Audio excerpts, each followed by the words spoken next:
Good evening, ladies and gentlemen. We are tonight's entertainment. Side quest. Someone's having a party for the top 10, the senior class snobs. Before they get to celebrate, 6 of them will die in the most bizarre ways you'll ever see. Virginia, don't go away. Come over here, Virginia. It is up to you to determine whether you wish to subject yourself to fear, terror, and shock. Because of the bizarre nature of this birthday party, pray you're not invited. Do you think cinephiles are on this other end of the spectrum? But I think a cinephile is more of a student of cinema. A movie lover is going to be less discriminating. Side quest. Drink some of this, Michael. Be one of us. Sometimes that is better. I'm sick for fucks. You've seen one too many.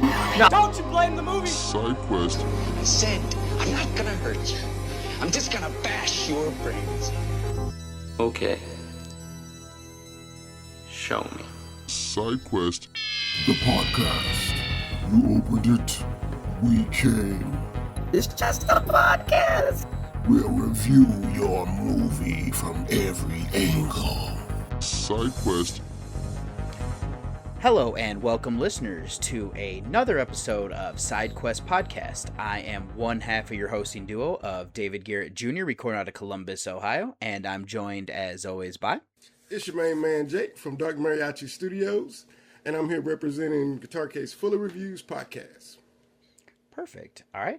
Well, this is going to be episode 30 for us here, as it looks like, at least on my end, that things should be getting more on track as we are doing another episode much closer together than what it's been doing. So I guess just kind of start out here. How have things been going for yourself since the last time we talked? It's actually not a whole lot changes since the last time we talked. It's like you said, this has been pretty close to our last recording. Yeah. But I think we got school starting for kiddos here. And my daughter started a new school, so that's nice. That's something we were getting everything set up for, and dealing with her walking to the bus and all the new technologies and stuff of this school that she's at now. So that's all been a nice, interesting thing, because everything was so automated and quick that it was not scary, but kind of like I felt like something was missing. I kept thinking, like, what about this? Is there something else you're supposed to do? And they're like, no, that's it. That's all. I'm like, wow, everything was so automated. It's just, that's the future, I guess. Everything's going to be even more automated. Oh, I'm sure. I'm absolutely not shocked to hear any of that yet. But yeah, everything family-wise is good. My grandson's still running around, grabbing stuff and doing his thing. On my end on the movie side, I do still have that. I think I talked about it last time, but I do have a movie coming out at the end of this month on Tubi and Amazon. Contusion is that movie. So everybody, please check that out if you have a chance. It's a home invasion, revenge story kind of movie. That's right. So that'll be coming out pretty soon. They did pick up our superhero movie, so we're just getting all the paperwork done for that. So I've already submitted like the final movie and trailer and stuff, and so now I just have to send them my paperwork. But all that stuff has been kind of picked up, so that'll be out. It usually is a big wait with the streaming services. It's usually like a 2 or 3 month wait between once you submit it to when they actually post it. So I guess Christmas time we'll have a superhero movie about women like trying to save kids. So very cool. Okay. So yeah, that's what I had so far. I do have plans for something for Halloween coming up. I don't know for sure if I'm going to go with another anthology like I did last year, or if I'm going to do a single story. I'm probably leaning toward anthology because I have a lot of ideas I wanted to do that I haven't had a chance to. So I'm still kind of working that out. But I know there was another movie I was supposed to start next month, but I decided to back out of that one. So I'm not going to be as busy with the movie. So we might get more episodes more frequently for. If David's available, like he's saying, we should have some more more episodes coming then if that's the case. Because I'll be available. Yeah, I'll be more available as well. So okay. Let me see. Anything else going on? Really? I don't know. Not this time. Maybe next time we'll have more updates as far as the Halloween thing. We'll have more updates about that and our schedules as well. But that's all I got really going. What's going on up north, man? What you guys got going? Actually, it's kind of funny is when we had last talked, I was interviewing for another job, which I have gotten. So nice. I am no longer working in the office 5 days a week. I work from home now 4 out of the 5 days. So that is something that should help on my end to have more time available so we can do, recordings like this and everything.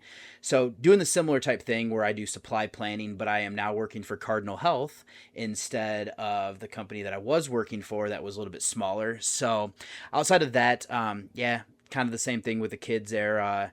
We're getting closer here to where my son is going to be leaving at daycare, the baby room, and going up to kind of like the toddler room.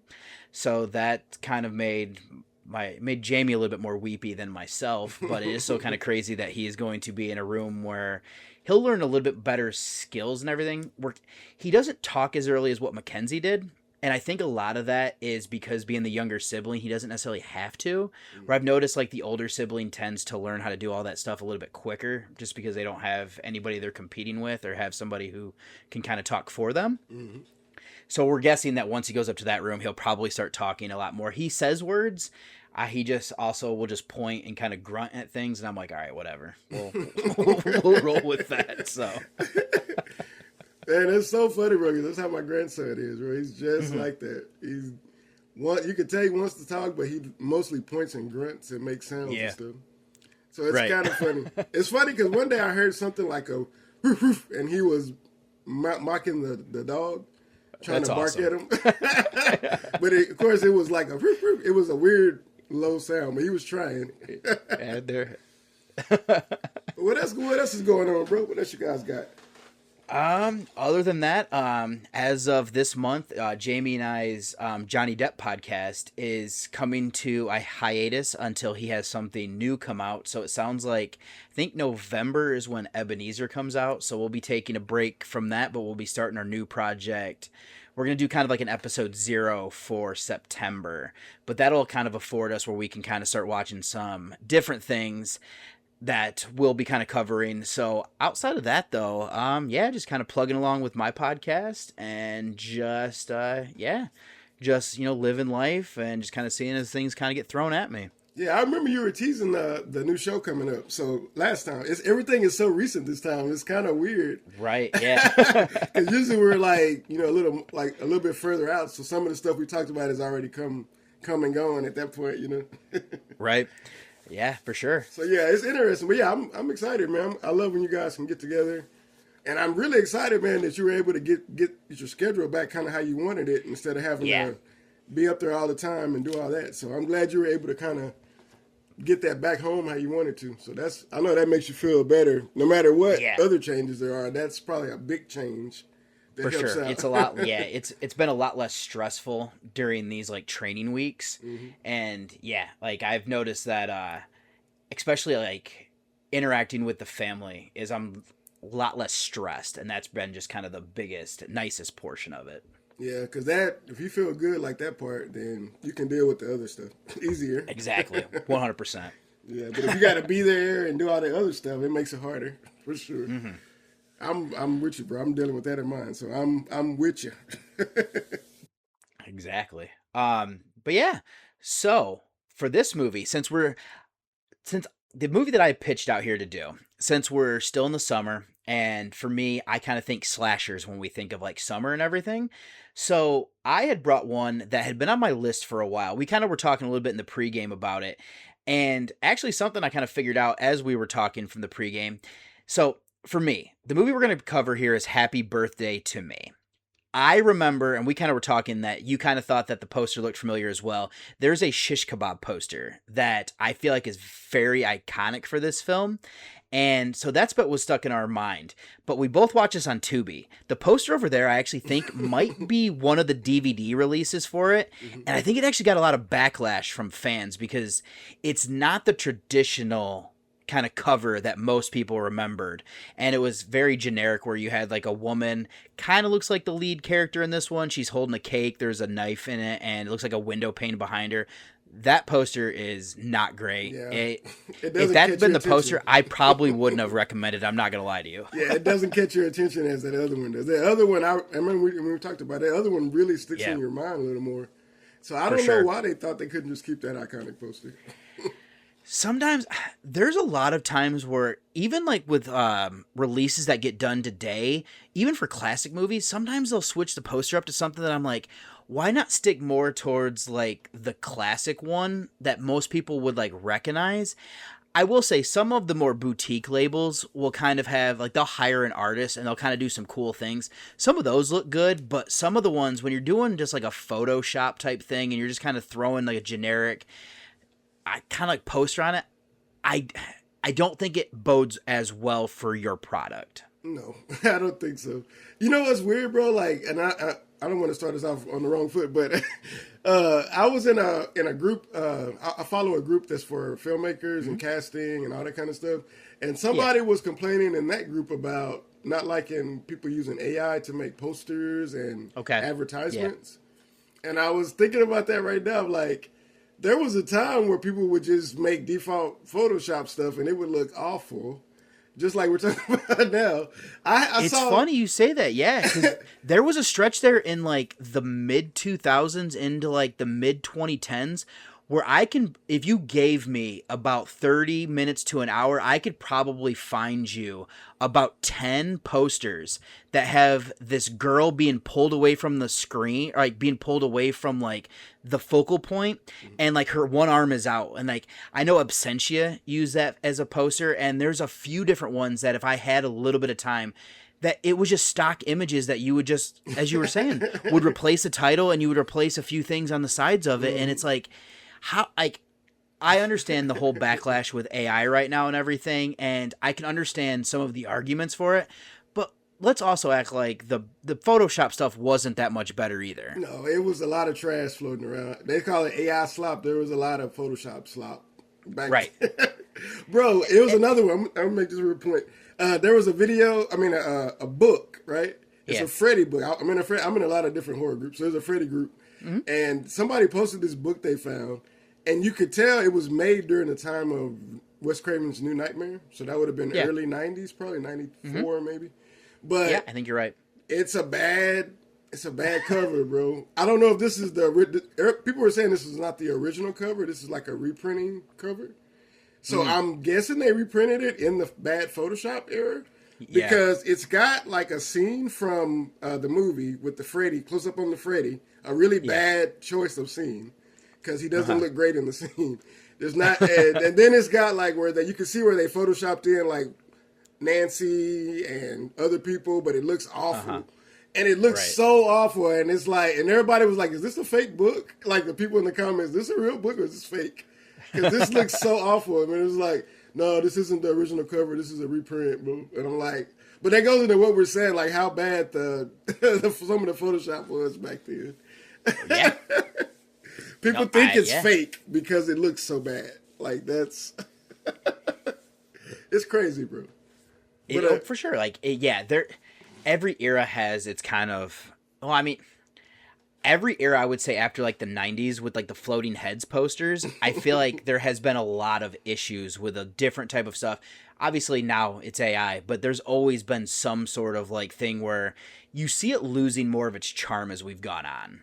Yeah, I think so. Well, I mean, like you said, it's era by era. There's always something that comes along like that. So people shouldn't always think that the new thing is the worst thing. There's always an era of something that everybody just copies and overuses. So, because I mean, like, I love old posters. Like, my office got ones all over it. Like, bringing up Nightmare on Elm Street, I loved all of those classic posters, how they would like, it wouldn't necessarily be something from the movie, but they would incorporate concepts and they would have different things. Like, I mean, I have on my, like, if I look to my left, I have like the original Nightmare on Elm Street. That girl in bed doesn't look like Nancy, but like you kind of have like a skull looking face behind her and then like Freddy's glove. I got that same exact poster. I'm looking at it right now too.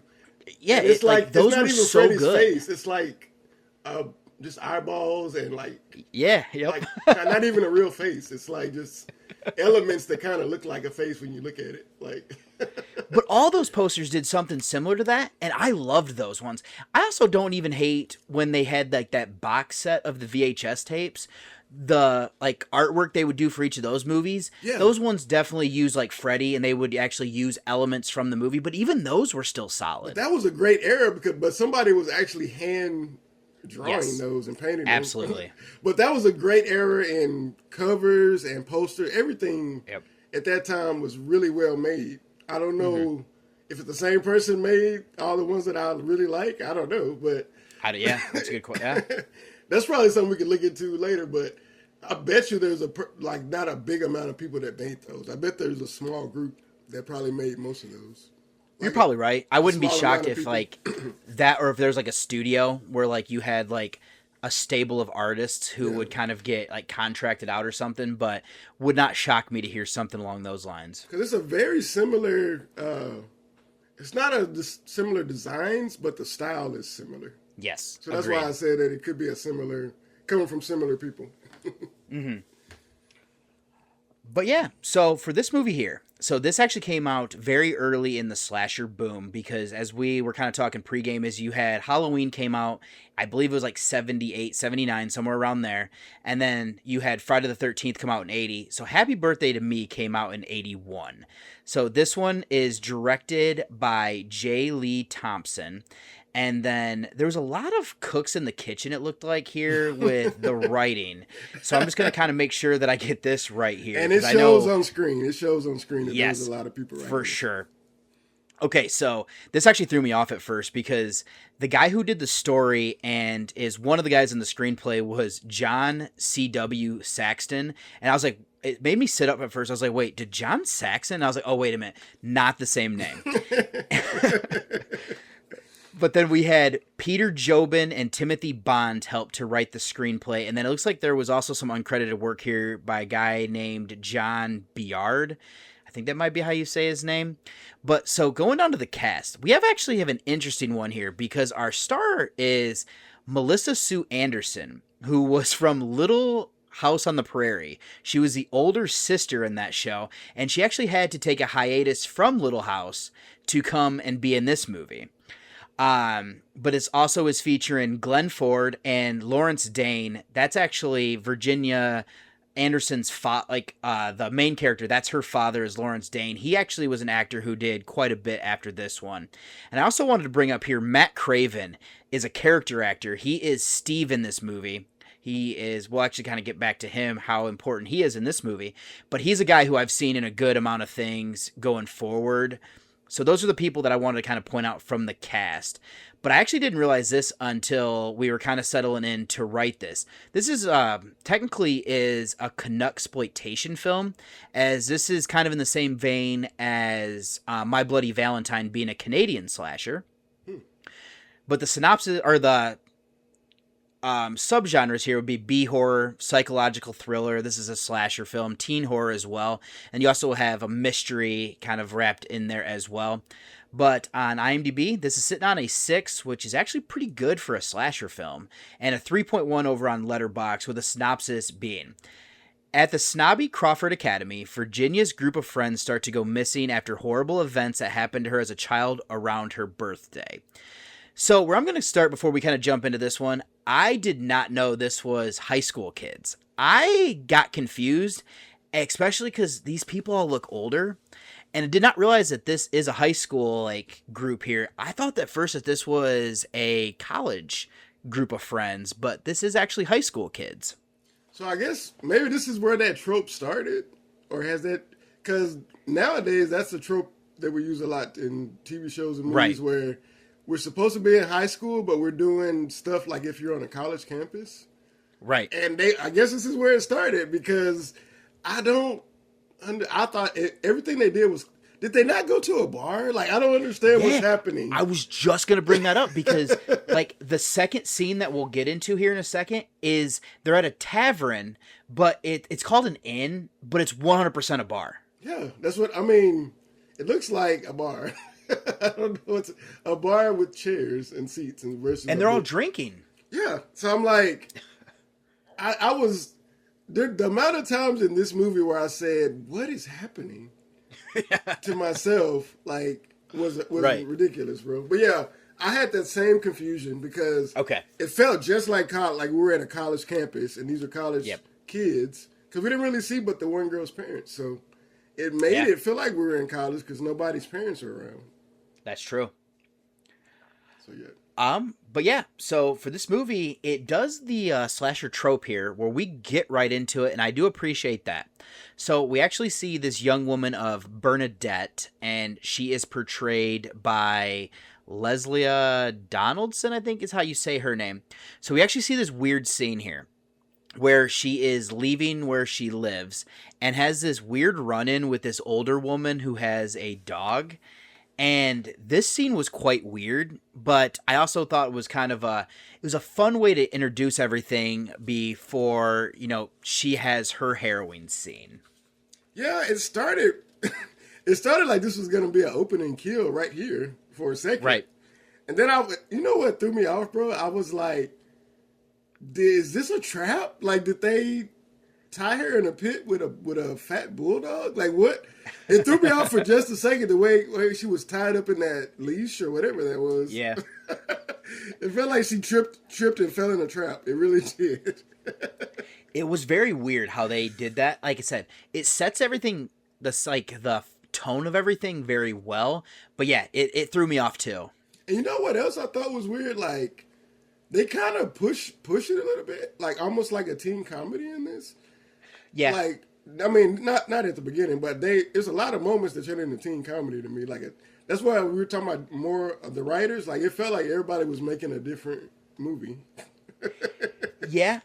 It's also kind of interesting you bring that up because I've never seen this movie, but Meatballs, that comedy from like the late 70s, two of the actors are actually in that movie.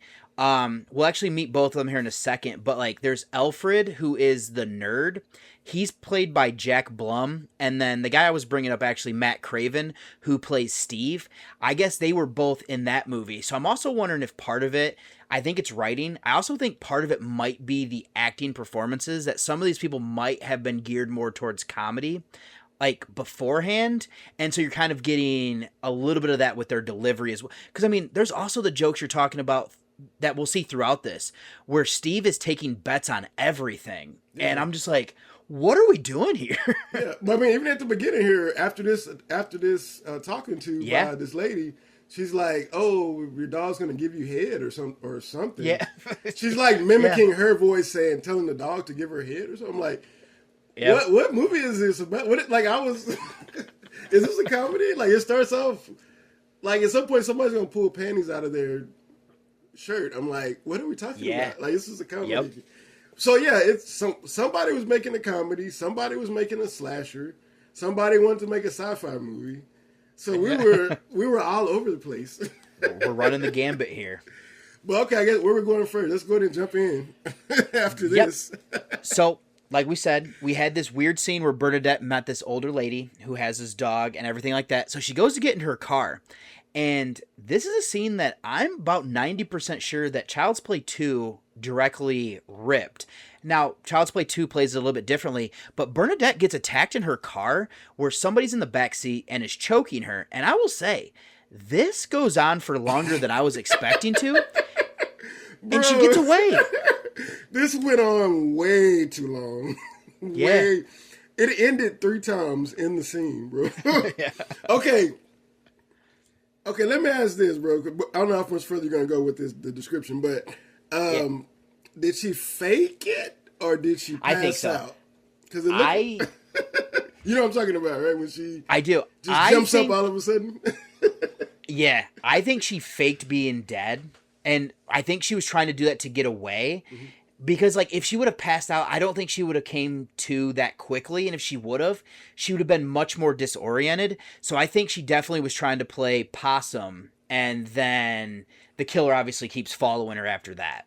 Because the way that, and she did this a couple times, and this might have just been a bad, I'm not going to, because they did some great edits, but they maybe should have cut her a little sooner. Because I feel like in this whole scene, you could see her switch on and off, like, a lot. Yeah. Like from regular to manic, kind of. And I'm it could be. It's kind of. It was kind of weird. But yeah, she almost dies there, and then the killer grabs her arm, and then yep, she's trying to slide by some. I thought she got stabbed right there. Yep. I thought she was dead because she was screaming like she was dead. Then she was quiet. I'm like, so you dead here? Are you dead? Did she get stabbed? Like I was. It was crazy. There might also be something here that I had found trivia is that this film actually originally by the MPAA got an X rating because I guess her kill, she gets stabbed with this straight razor. The original kill was that her throat was supposed to be cut and it was supposed to like gush blood for like a little bit longer. So I think that also part of the issue here might have been they might have went back to like take things they cut and then put it back in order to pass the ratings board. So it makes me wonder if something like that happened. It's very possible because this movie, it doesn't feel like it's cut a lot, but from the trivia thing, I heard that they were throwing blood everywhere in the shoot. Yeah. So I'm guessing they probably did cut a lot of that. I saw that too, where the director was just throwing blood, and like the crew actually got mad at him and were like, "You got to stop doing this. It's damaging the equipment. You're doing too much." Yeah. So yeah, I can see where they probably, if he was going blood crazy, yeah, they would have to cut all those scenes down because MPA hates blood. Blood is like, we'll get you an X rating. So. Well, especially because of everything that I know Friday 1 got away with a lot. And that's why a lot of the later Friday films got cut. And I want to say that Halloween 2 might have also ran into similar issues. So it wouldn't shock me that around this time that they were coming down hard on slasher films. Yeah, it's just weird that they focus in on, it's like the tint of the blood, if it's flowing a certain way.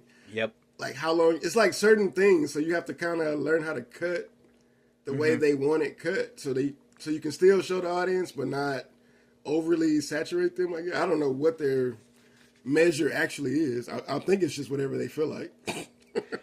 Well, I do love hearing that. I can't think of what director it was, but he went like way over the top with what he submitted to the MPAA because what he actually wanted wasn't even that like bloody and gory, but because he submitted it that way, he actually then came back with his original cut that like he actually wanted, and they're like, okay, that's fine. Oh, wow. And like he would do that on purpose to like throw them off. Wow. And then make it look like he made significant cuts. And I was like, that dude's a genius. Yeah, that's a great technique. I didn't even think about that. That would work. That would be perfect. Right. You just go over the top so that they will let you do the little bit out of line stuff you want to do. All right, that's really cool. Okay. But yeah, let's go back into this death. So one thing I thought, and they do this a lot, which I thought it was supposed to be a mystery, but they do this a lot where they say, "Hey, it's you." Yes. They do that a lot throughout this movie. So, but she says that, "Hey, it's you." I do like that, at least to an extent, because it's obviously showing us that it has to either be somebody in this friend group or somebody that they go to school with that they know. That was one of my first notes, is because when this happens, we see somebody with a scarf with like stripes on it, a certain kind of scarf. Yes. So we see that right here. Yep. And then going to the next scene, we can talk about that. But she's gonna get just a quick shave here. She's gonna cut her throat. Yeah, she is. a close shave here. But it was quick. It was just like a slash, and then we don't really see too much of the aftermath, do we? Nope, we really don't. Yeah, we jump right out. But yeah, like you were talking about, from there we actually get to meet. We go to this tavern, even though these are supposed to be high school students, but it's called the Silent Woman Tavern. And it's here that we actually get to meet that there is this snobbish prep school clique. They call themselves Top 10. And what we see is like them where there's a group of them already there. And then we get to see that a couple of them come in late, one of them being our main character of Virginia, portrayed by Anderson. And then I believe another one here is Ann Thomerson, who's like her bestie. She also comes in. She's portrayed by Tracy E. Bregman. So they come in, and we have this weird, I can't think of what this group would kind of be called, but they're kind of like one of those, it's like a fraternity for like older people. Oh, like a lodge. Like a lodge, yeah, exactly. Yep. So they have like the funny hats on and everything. Mm-hmm. They're all being loud, obnoxious. They're singing 99 Bottles, and they're very deep in the song. And the males of this like popular group of kids are very upset and annoyed by what they're singing. Why were they so mad though? Like I didn't understand why they were so. I guess because they were just too loud with it, or I don't know. I guess, and I think they're really trying to push that this like top 10 group is very like snobbish, and that they're like, oh, I'm trying to have like my fun here. I think they're more of like, if they were the ones being loud, they would expect everybody to kind of just ignore them, but because like somebody else kind of showing them up, that they're annoyed. Yeah, I guess later on as we get more reveals to who these kids are. That does make more sense. That's why they would be so upset because they were rich kids. Mm-hmm. So, but yeah, because at first I didn't realize they were rich at this moment. That's fair. Yeah. But also somebody else who comes in late is Alfred, and he's already been kind of brought up here, but he's a nerd. And what we learn though is with him is that he has created this like type of like latex, which is also kind of weird because it made me think college here as well, because if you're doing this type of experiments and everything, but I guess if you have the money to kind of do these things, but this guy actually shows up. I think he actually is the one who drives like a moped, but he brought a pet mouse with him, and everybody's kind of saying hi to it and everything. But this poor mouse gets used in a prank as one of the rich kids buys a stein of beer for one of the guys in this lodge group, and they puts this poor mouse into his beer, and it creates a whole kind of thing of issues here where the rich kids have to flee. Yeah, this scene, I wouldn't. Okay, everybody. I just want to say this because I don't know what this is, but if I'm at a bar with my friends and somebody just pulls out a mouse, rat, or whatever that is, yeah, I don't want you to just pass that along the table and everybody's touching it. Are we gonna eat? Weird. Is anybody gonna go wash their hands? Like, what are we doing? Like, that was gross to me. I'm like, we're just handling rodents and we're just drinking it, beer, wiping our face. We're just, what are we going? Like, that was weird to me. And then I'm like, and also this is why I didn't understand he was rich, because I'm like, why does he have a rat as a pet? Like, that feels like movies have taught us that you have to be extremely poor to have a rat as a pet, I thought. Or I guess he's a scientist. That's the other alternative. Right. That's the only thing I was going to say is that he is like a scientist, or he's into science. So I'm assuming he's not it's kind experimenting of like on this rat. He loves this rat. This is his friend. This is his little buddy, yeah. And so I don't the group understand knows about it too, because they definitely like pet it and everything, and everybody wants to hold it. So like this isn't the first time he's done this. And why is he an outcast to them? Like they seem to be like when he walks up, like everybody's cheering, but they seem to be egging him on or something. Yeah, making fun he of seems him. like he's definitely an outsider of the group, and I'm assuming it's because he's probably smarter than everybody. So it's one of those things where I kind of get the idea where if anybody who's not part of the group makes fun of him, they'll like protect him. It's kind of one of those things where if you have like a sibling or you have a friend where you guys can make fun of him, but if anybody else does, you're going to come to that person's defense. It's kind of the relationship I got.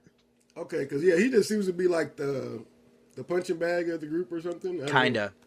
But yeah, but I also think he's the goalie of the soccer team, though. I think that blew me away. Like I didn't. Same. The fact that they were on a soccer team, those two guys blew me away. But you know what? It was here. Like they take it, and then one of them is like, "Hey, he ran away," because they know he's gonna freak out and look for him, so they can do this prank you were talking about. And how this guy. Can rats breathe underwater? Like, how is the rat in there and not immediately jumping back out? Because he puts it before the guy even gets it. And they even has time to, like, this is from us, from you. Like, give him a quick little fake speech. Yeah. And I'm like, it never came up for air at that point. It didn't come up to the guy who was about to drink it. I was like, can they breathe underwater? Maybe. I don't know. I don't think they can. Or they can hold their breath for a long time, or I don't know. It definitely seems like that it like at least got submerged enough and then just popped its head up, and that's where the guy like sees it. But like, yeah, I don't know if I would. I'm with you though. I don't think I'd bring my mouse, which is, I mean, freaks most people out, especially if you see like one in the wild. So yeah, doing that doesn't make a whole lot of sense. But if I was in a restaurant, I'm in a bar, gross, wherever, like I'm at the table Gross, across, yeah. I'm not even with them. And I'm like, why are they handling a mouse right now? What's going on? Yeah. Right. I used to have a pet snake, and I never handled mice. Like I used to buy the frozen ones. I didn't even buy the live ones because I didn't want to have an accident where it escapes, and now I have to chase it around my house. And then next thing you know, you have like a colony of mice in your house. And I'm like, I would legit buy the frozen ones just because I didn't want to have that problem. So I'm like, I don't understand. Like, and even with those, I wouldn't like handle them. I had special tongs to handle them. So I'm like, I mean, we're in the same boat here. That if I was in your same thing, yep. But anyways, you know what I thought was funny though? So we're transitioning back to the next scene. I thought it was funny how the guy's so pissed off and he's telling all these guys to go get him. But for some reason, they all have a chance to like get up and run away before anybody moves from his group. Yeah.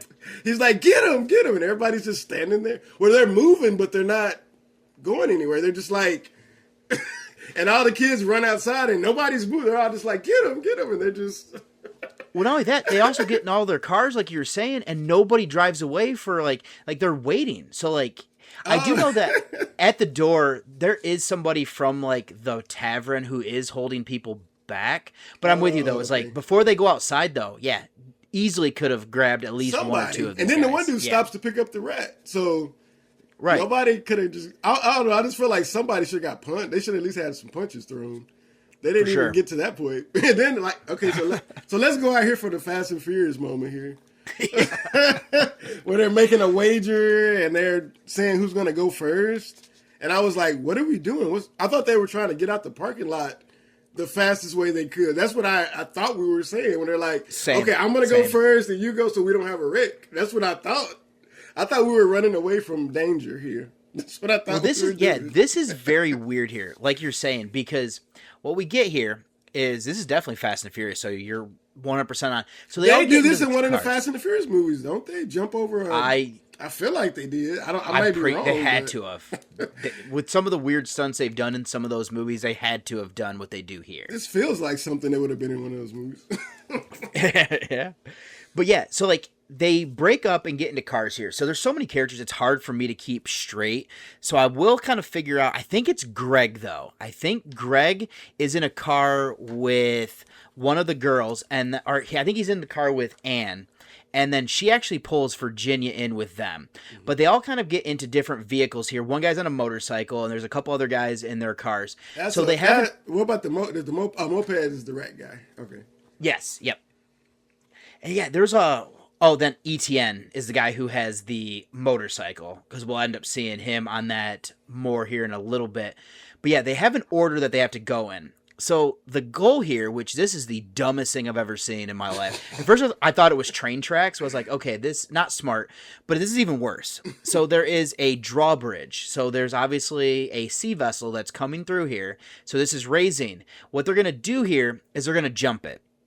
But the problem here is that the guy who is number 4 in line, he makes a bet with Steve that if he doesn't make it, which I'm assuming, I think they're assuming he's going to chicken out, because I mean, the other thing is he's going to die more than likely, or his car is going to be in the bottom of the river. Mm-hmm. But yeah, the goal here is to jump this drawbridge.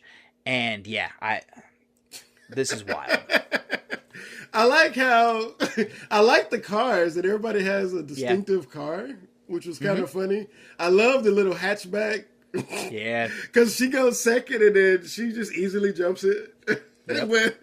I'm thinking that little car, like, it was hilarious watching that car jump a bridge.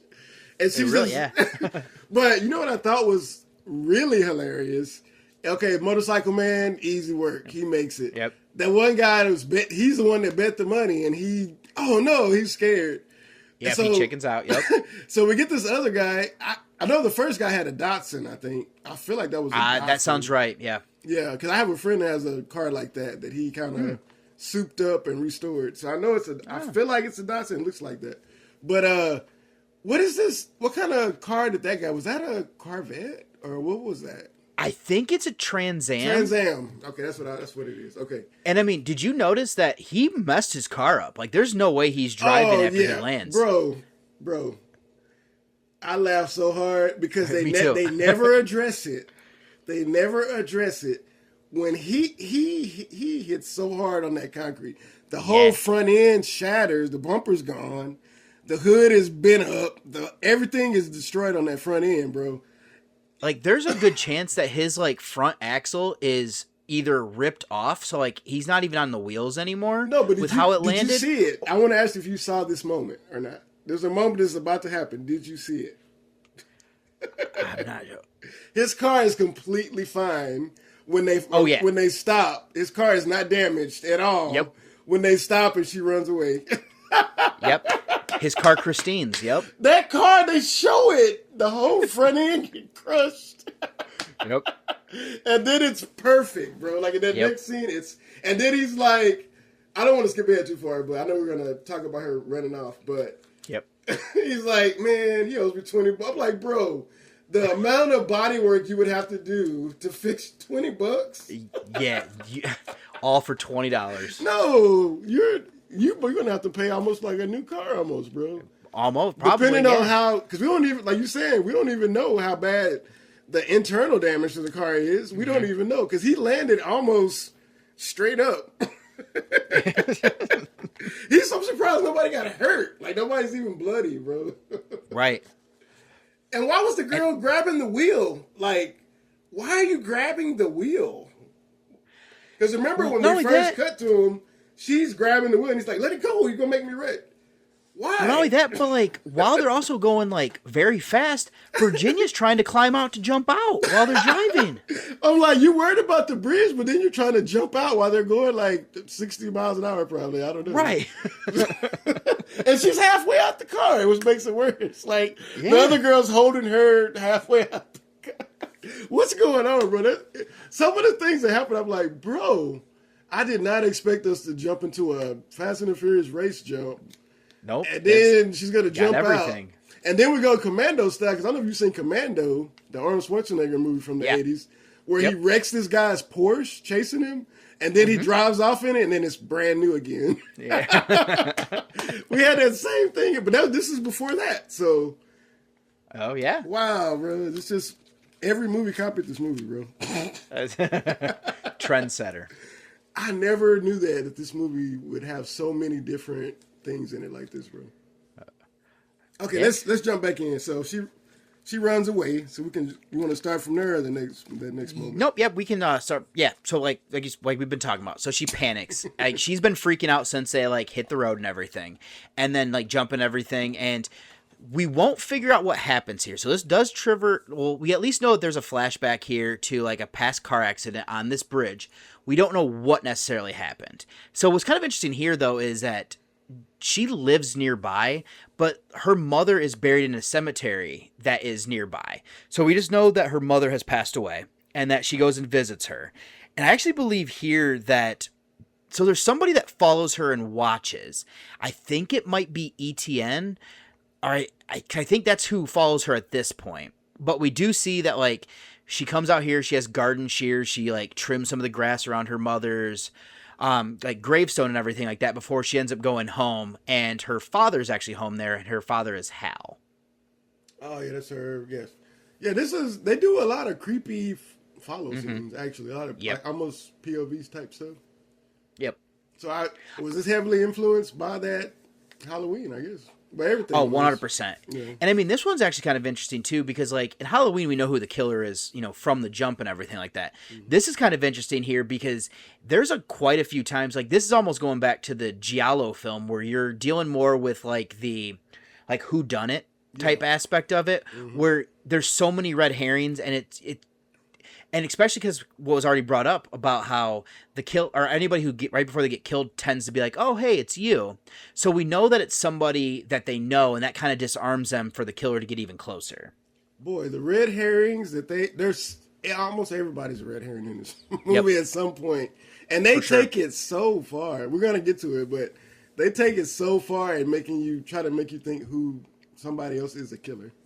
Right. So you really won't know. And actually kind of sticking with, these red herrings and people following people. So as she goes inside, ETN actually sneaks into her room and is hiding in her closet while she gets undressed. And she goes to get in the shower, and we see while she's in the shower that he leaves and actually steals her underwear from like the ground and everything. And what actually creeps out for Ginny is that when she gets out of the shower, her window's open again, and she knew she had just closed it. So this is kind of one of the, we've already seen that she has this like panic attack while she was in the fast moving car. We also see her have another panic attack here. So we already know that things happening around her are making her mentally unstable. Yeah, she's kind of slowly showing us that there's some mental instability there, because she freaks out. For sure. And we don't know why she's freaking out, but we'll find out. That's true. Okay, so then from there, this is where we kind of see that Virginia's in therapy. So she goes to see her psychiatrist of Dr. Faraday. And this is where we know that she has in the past has suffered severe blackouts. And what we kind of find out here is that he alludes to that she's starting to actually have memories about things. So it seems like whatever had happened to her was so traumatic that she has repressed everything. But things are starting to come forward. And I believe it's here that it gets revealed that she actually had an experimental brain kind of surgery. And we also know around this point that her mother has passed away, but we don't know much beyond that yet. Okay, and this is another moment where all of a sudden we're in another kind of movie. It turns really sci-fi, like Firestarter or something, like Stephen King kind of movie or something. It gets really weird here all of a sudden. Because even the way it looks, like, she looks like ghostly when she's like on that table getting operated on. You know what it really reminded me of? Kind of like how Hellraiser, they're doing the brain surgery on the girl. Like, maybe they pulled it straight from here, because I feel like Hellraiser 2 was mid-'80s probably. Yeah, roundabout there. Oh my God, everybody stole from this movie. But yeah, the creepy brain surgery and the like, that's, I'm like, are we in this? And he's telling her about this technology. But let's go back, because we cut to this. Is this, hold on, am I tripping? This is after the frog thing, right? Yes, that might have been actually right around here. Yeah, that was right around here as well. Okay, I don't know if it was before or after this scene. I think it's before, because I wanted to mention it, because I remember her like that transition, because she's watching the frog's legs and they're talking about that's right. That's where she has the flashback. Yeah, and then we get that cool where her face kind of starts glowing, and then it rolls. The screen kind of rolls into a light, and then all of a sudden you're looking up at the light and it's her. I like when they do that transition into things like that. That was a really, really more than this movie really needed. But it was interesting every time. But I was like, wow, so this is way more than this movie really. Like, it's such a art house thing, kind of. Yeah. No, for sure. I was like, this is not an art house movie. We're doing all these cool transitions. But then that's when I feel like after that is when she starts asking the doctor about, and then he's telling her the whole story behind this procedure. But it seems like a sci-fi procedure, because we're reanimating bodies and organs and stuff using some kind of field that we're generating of electromagnetic energy or something.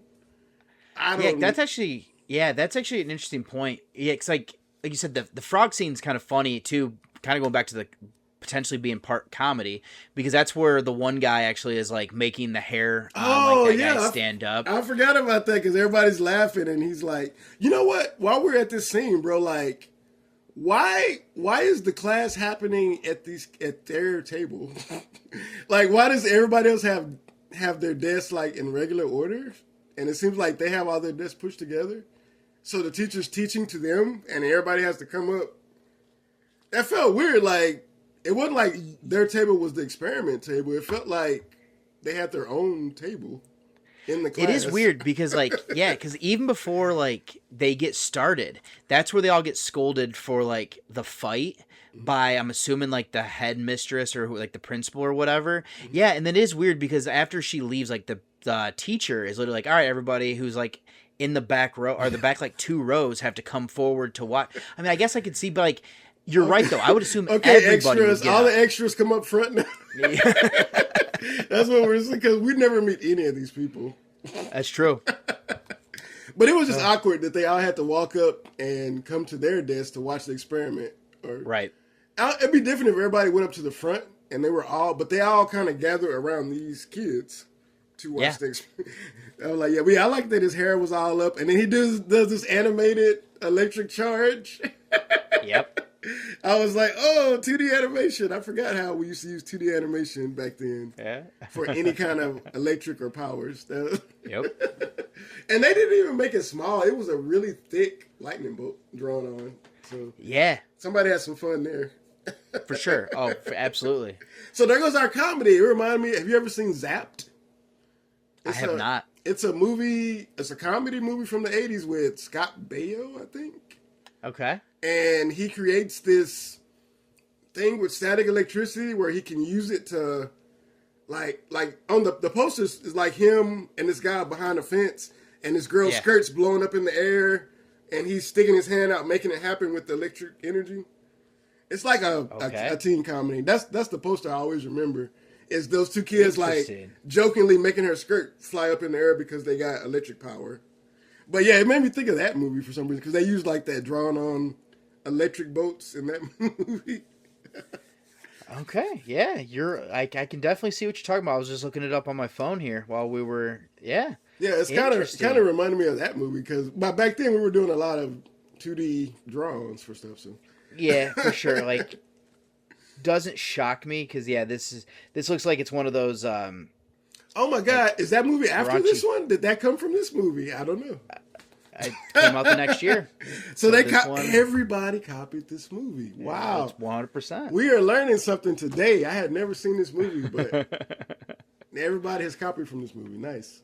Okay, so let's get back. So we get to the sci-fi scene, and then after that, where do we go after that? I believe next I have here is the motorcycle race. Oh, yeah, that's enough. It feels like another movie again. After where like motocross movies we're borrowing from this. Yeah, we literally jumped from a sci-fi piece to all of a sudden we're in a motocross movie. Yep.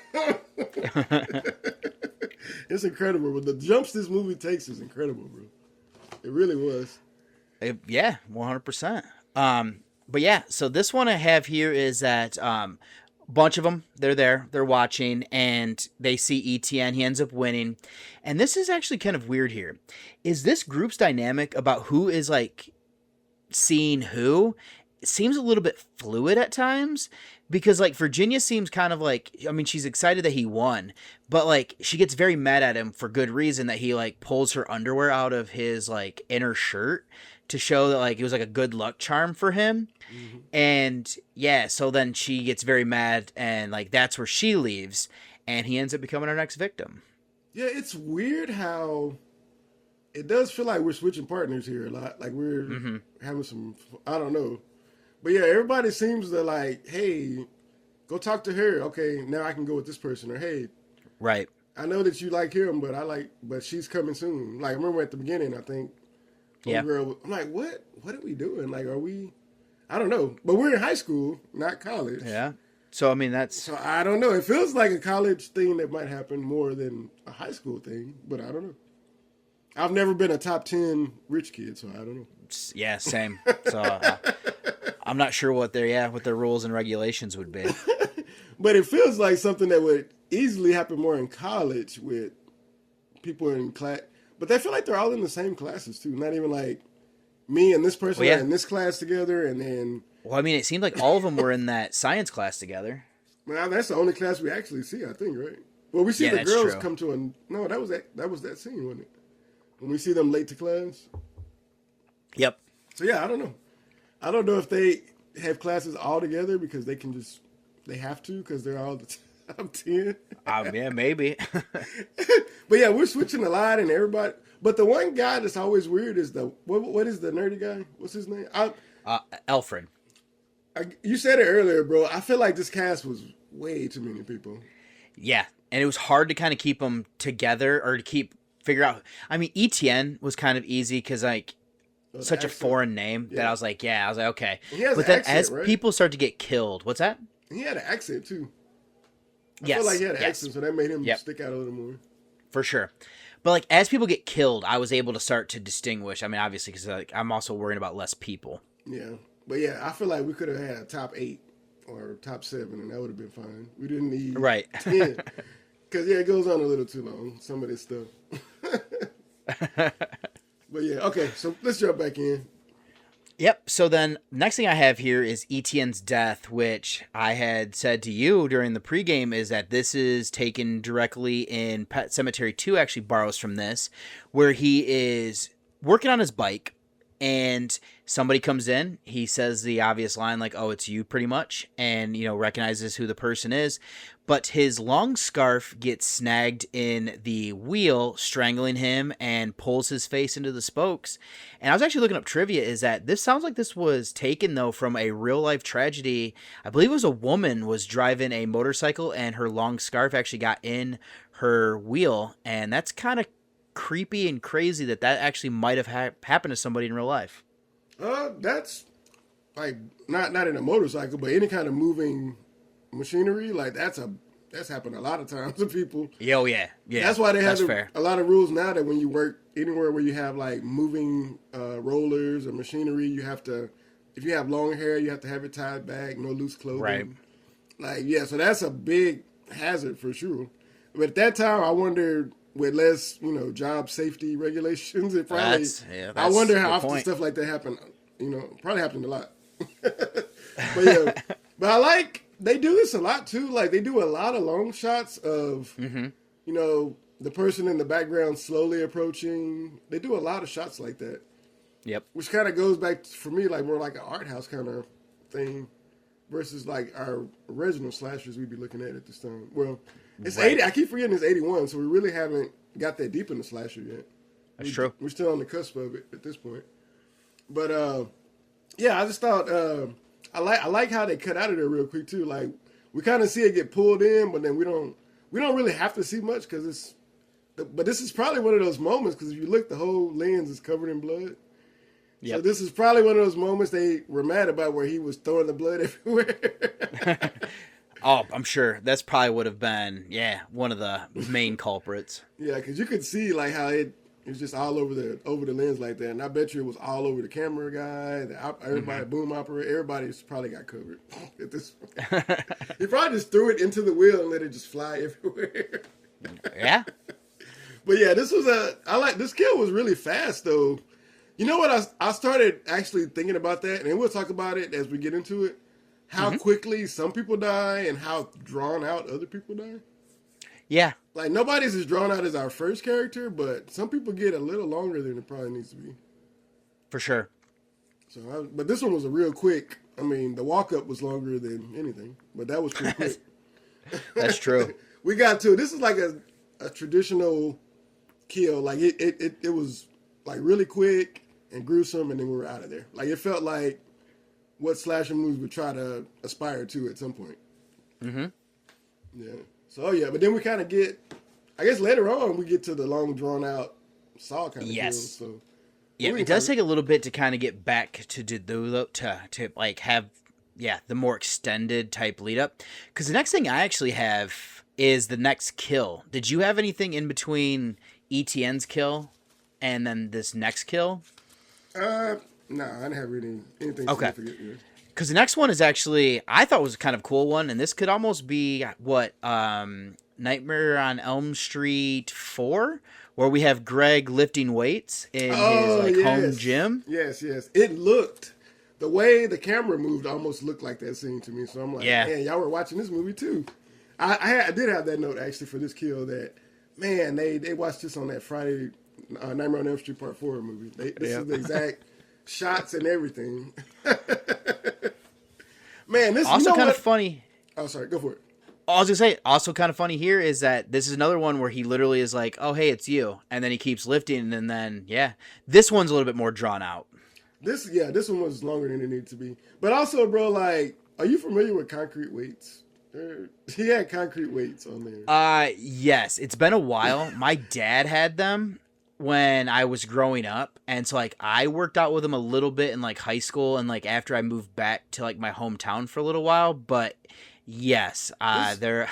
This guy has like maybe when we first see him, he's got maybe 115 pounds on that bar, maybe. Yeah, sounds about right. He said they were 25, so that's 50 on either side. Those little bars are maybe 10 pounds, maybe 15, maybe. So, I mean, and I don't know, it's just not a lot of weight. I'm sorry, 100 pounds is just not a lot of, that's not even warm. That's like not really, if you're an athletic person, I feel like that's not a lot. 100 pounds on a bar, that feels like not a lot. Like, I'm not saying I'm super strong or anything, but I feel like that's a small, because like, as this kill, she put 10 more pounds on there, on either side. Yeah. That's 20 pounds added. And then she puts 25, that's 50 pounds. So we added 60 to, so we're not even at 100. We're not at 200 either. We're like, I don't know, maybe I'm crazy because I kind of used to play football and I was in the weight, lifting a lot.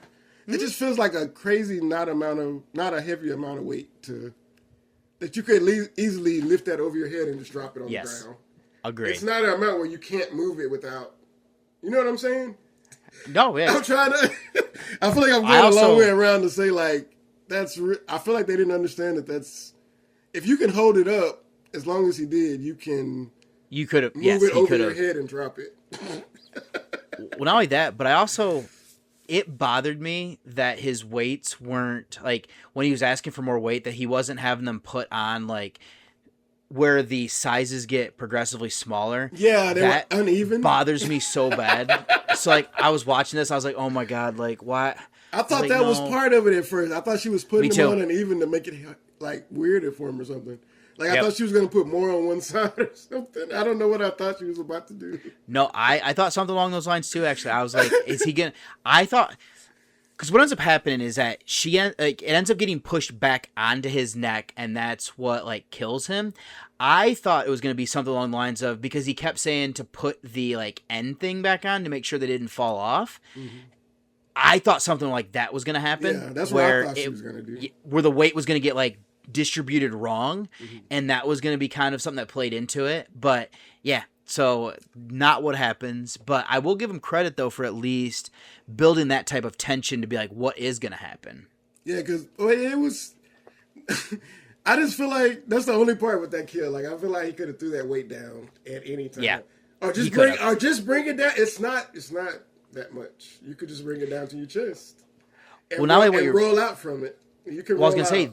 That's an interesting thing because if he weightlifts like he, as he is portraying, that he does this often, I don't know why you wouldn't just lower it to your chest and then like drop it to one side or the other because that's obviously what like you're supposed to do. Yeah, I've done that before. I've tried to overlift and be like, oh God, and there's nobody to spot you, so you got to kind of lean over and let it kind of fall off. Like, but I guess she had his privates there, like with the weight right above that. So I'm like. That part was kind of tough. I just wish I just wish the weight was heavier. That's the only thing because it took away because I kept looking like just throw the weight off. I kept saying that to myself, and then she's hovering over his thing, about to drop the weight on him. I'm like, oh, that would suck too, though, because if you weren't looking, like if she would have did that first, like while he wasn't looking or something, like maybe that would have been different.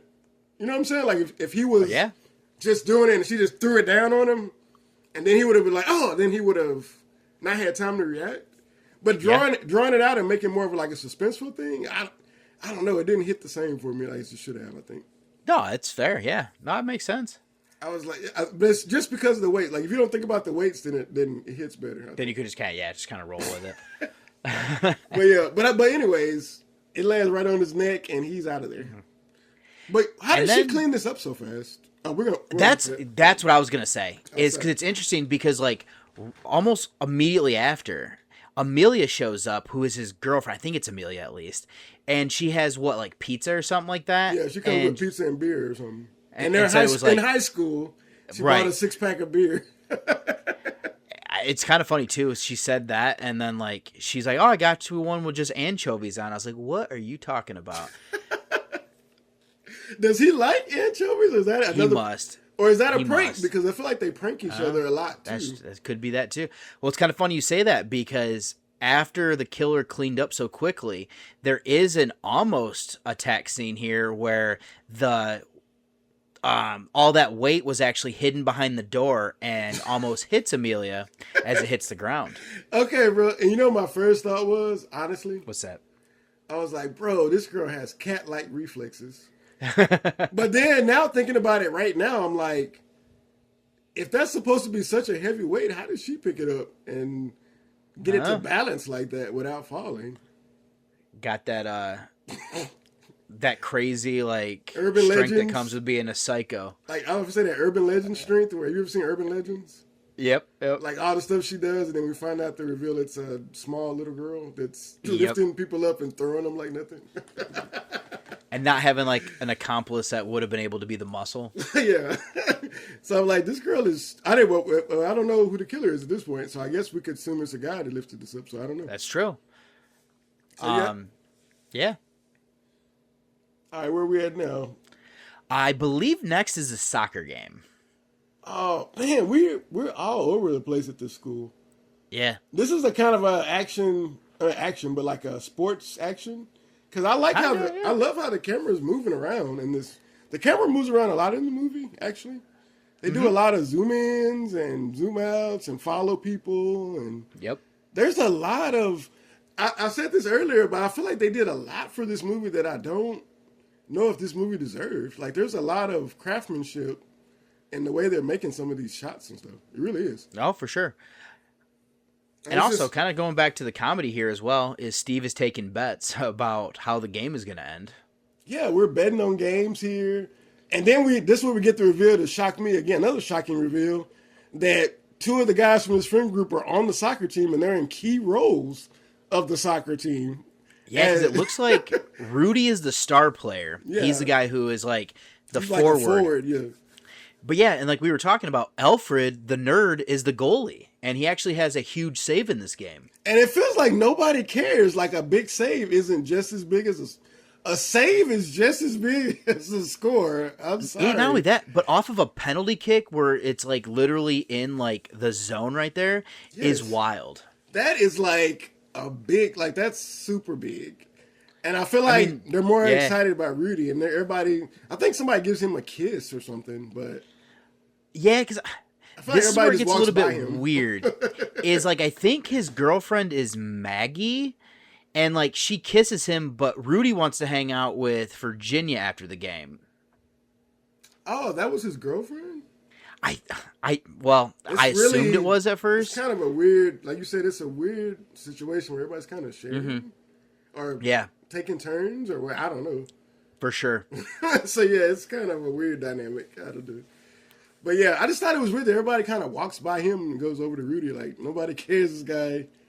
He played an equal part in winning the game, guys. I don't know if he did. Yeah, 100%. Because if not for him, they would have been down one.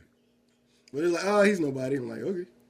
So yeah, right. that was interesting. But it's interesting that they're both on this team. That was the most shocking part of this scene.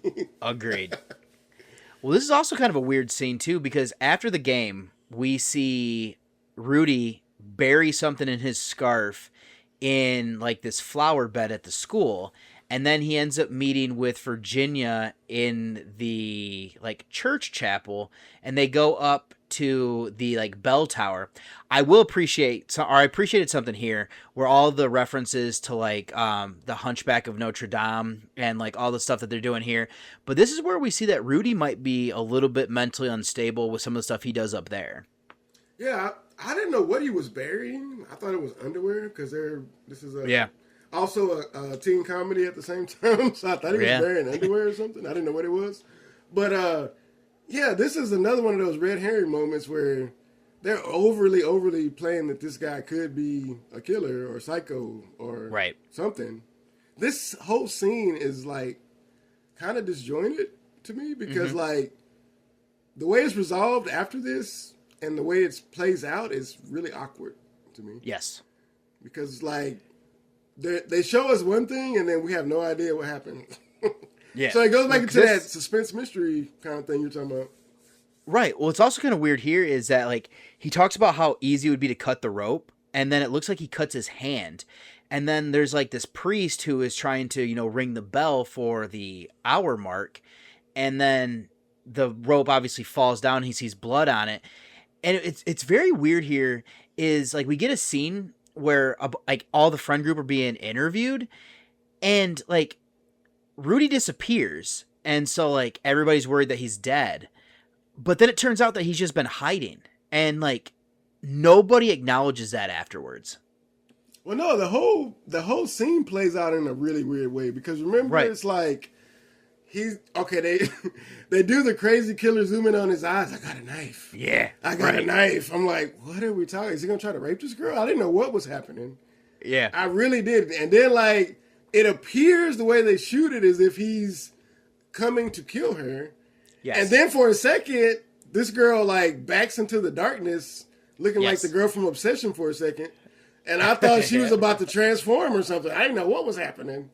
Right. Because when she backs into the darkness and then we cut and we do some of this art house transitions again, like where it's dark and she's walking into the shadow and then all of a sudden it's his jacket with the knife, close up of the knife. And then we see those gloves again that we've seen, right? So I'm like, is this that killer? Is this no? And then all of a sudden, like, we're out of there and we're back. And then we get the reveal you were talking about with the bell tower and the blood getting found. And now we're back. Everybody's getting interviewed because we think a murder happened. But what happened in that scene? Like, it just blacks out. Like, we don't even understand what happened. So we think that he got killed too because we see her. Okay, because she goes to the doctor's office, right? Yes, yeah, she talks. Yes, because that's where she talks to Dr. Faraday, and he kind of gets involved because she tells him what she remembers, and then he goes I think talks to like the headmistress, and everybody's kind of talking about everything at the school. But I'm pretty sure what happened with him was the previous day, and like this is all like the next day, or at least that's what it felt like. Oh, are you talking about the police interviews were like the next day, right? Right, yeah, exactly. But yeah, because I feel like she came to him after she left, I guess. Yeah. I don't know. I said it was so disjointed because the way it cuts, it seems like she just killed him. So it cuts in a weird way. And then we see that she's the one that's alive. But they cut to where we see all the priest stuff happening in between the reveal that she's still alive. Yes. So, it's weird. But anyways, let's go back to that, like everybody being interviewed. Is this where we get the reveal that what was actually buried? Yes. Yeah. I like how everybody runs. It's like, hey, they found something. And then everybody just bum rushes and runs outside. The police are like, no, it's and everybody just runs outside. Well, yeah, it's funny you say that because, they end up digging up. They figure out that his scarf had a knife in it. But then, they end up keep digging in this flower bed, and they pull up just what looks like a giant clump of dirt. This was weird to me that they just let this doctor. I know. I was thinking, I was like, this is evidence. What are you doing? Right. You're just handing this man evidence, but you're just handing it to this guy? Can I see that? And he's like, yeah, sure. Get your fingerprints all over it, sure. Well, it's also funny, you were talking about, this is another prank here, where he also had buried what turns out to be a skull that you would have for the skeleton in the science department. Yeah, so we find out, and this isn't the first prank, I guess, because they've been pranking each other. So we find out these people are pranksters. Right. So this is something they do, I guess. They prank. They must be, yeah. And I'm surprised the cops didn't do more about this because, you literally are wasting their time. Yeah, and there's all this stuff about people who are missing, and nobody seems to. I mean, the friend group is like, hey, it's Rudy when he shows back up. Right. But nobody else weren't they looking for this guy? Why come none of the cops are like, hey, where were you? Right. That's what I was kind of getting at. Aren't they looking for him? It's not a big deal. I will say, ETN, there was something weird there where he might have been supposed to be going on a vacation, so I can see why they kind of chalk that up to just being no big deal. But Greg is missing as well. Don't they say that him and Bernadette were hooking up at cheap hotels or something? Is that yeah. I think you're right. I feel like the one girl says that. I can't remember her name. You're right. The best friend of the main character. I think that was Anne. Anne. She's the one that I think she drops that line that they hook up at cheap hotels all over town. So they probably went and hooked up. And she's like, "What funny is how are high school students renting a hotel or a motel room?" I mean, it feels like college. Everything feels like college. And she's like, "Oh, you have." She's like, "You don't know about," almost like she doesn't know about sex or something. And she's like, "Oh, you don't know about that. I have so much to teach you, girl." She tells her that. It does, yeah. What are we talking? That feels like high school, maybe, but not that they're getting hotel rooms. Like, what's going on? Right? I guess the mom and dad are renting them for, or giving their credit card. I don't know. I mean, I guess that if it's such a small town, I know there was like, especially back in the early 80s, there's probably some weird stuff where like you could get away with a little bit more. But yeah, some of the stuff is still a little bit far-fetched. I know the drinking, getting away with that is something I could believe, being like that long ago. But some of this other stuff, I don't know if it would be possible. And I guess I'm trying to remember, you only have to be 18 to drink in Canada? 19. But back then, wasn't it 18? Oh, it might have been 18 back then. Because I remember, this is random, but on that TV show, that 70s show, like they were trying to go to Canada to get alcohol because I think you only had to be 18, and like Kelso was 18. Ashton Kutcher's, I know what you're talking about. Yeah. So I feel like at least back then, that was one that we had to be 18. I think back then. So maybe they could have been drinking if they're all quote, but I don't think they're all supposed to be 18. Are they? That's seniors? I don't even. Well, it's interesting because this is supposed to take place. I think it. I guess it doesn't never actually say. I think it's supposed to take place in Massachusetts. But so we're not in Canada in the. I thought we were in Canada in the movie. I don't think so. I'm trying to see where the trivia that I had seen. Wow, I thought we were in Canada in the movie. Yes, it's supposed to take place in a fictional town of Exeter, Massachusetts. Wow, because I thought Etienne, whatever. I thought he was just like a regular. French Canadian. Yeah, that's what I kind of thought. Yeah. And the rest of these people were like maybe their parents moved here because they were rich or something. Could be. That's what I was thinking. But I thought we were actually in Canada. Okay. Well, I mean, we are actually in Canada, I'm assuming. But right. But I thought in the movie timeline, I thought we were okay. Because those guys at the bar, I don't know anything about Canada, but that whole bar. I don't know enough. Yeah. That didn't feel like America. That felt like another country. That's so true. I assumed it was Canada, a Canada thing. Yeah. Okay.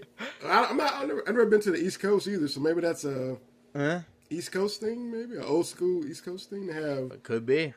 Like I guess Massachusetts is a place like that where it'd be kind of more spread out. So.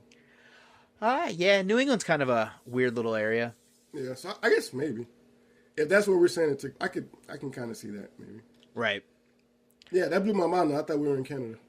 That's fair. Nice. That makes put some things in perspective, though. Actually, okay. So where are we at now, man? I lost track right now. So the next thing that I have is that Virginia has another one of her like meltdowns and goes to her mother's grave, and she's followed by Alfred. Oh yes, okay. And this is where I have where like he sneaks up on her, and we see that, or we at least think that. She stabs him with garden shears. Yeah, it was kind of weird because this is another one of those like long POV shots where we kind of see him watching her, and then we get a cut from her angle, like she doesn't see him, and we see him slowly. But they don't. They actually show that it's him though at some point. Yes. But I remember a lot of the shots they wait a second and they don't show you who it is. But then because I know he has a flower with him as something that was in his hand too. And everybody's got these same black gloves on. Yeah. Because he's reaching in his pocket with these black gloves. So, of course, he's a killer, right? He's another red herring who's going to... Yep. But, wait a minute. Did we miss his other red herring moment? I just thought about that. Did we pass that already? What? Oh, it had to have been since he gets killed right here. The Bernadette head one, remember? Oh, I do remember that now. I think we passed that one. Yeah. But just to reference that real quick, he had that moment where the two friends, was it Anne and Virginia, go to his house or something, looking for him? And they find that head of Bernadette, but then it's revealed to be a fake head. You know what? I think that was right before this, and that's what makes her flee. Oh, okay. That might have been. Because I remember it was right around that time. So, yeah, it was right before this, probably. But, yeah, just to keep note that happened, because they thought... And that was another one of those where they zoom in on his face. Yep. And he gets real creepy, and he's like, would you like to be my next projects? And all that kind of stuff. And then we found out... But, honestly, when he took the eyeball out, that didn't make me think it wasn't her real head. Like... Yeah. Maybe he put a fake eyeball in her real head. It took me a second to be like, I still think that might be real. Yeah, and I then thought that for a minute too. I was like, and then they were like, "Oh, so this is that latex thing he created?" Yes. So, I guess that's a good point there, where they really show that he does like FX stuff. Oh wow! Okay, so I didn't even put that together till you just said that. I'm putting it together as I'm saying it right now myself. So okay. So we'll get to that later in the movie then, because they actually did foreshadow some stuff. Okay, for sure. Okay.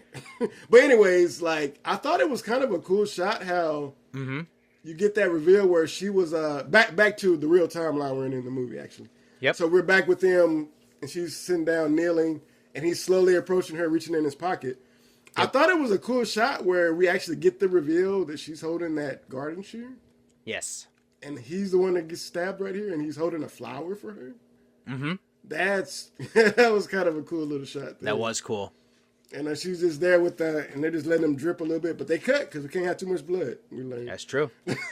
So we get out of that blood shot. But that was a cool little turn of events that I didn't really expect it to happen like that. I didn't either. So yeah, that was kind of a cool moment.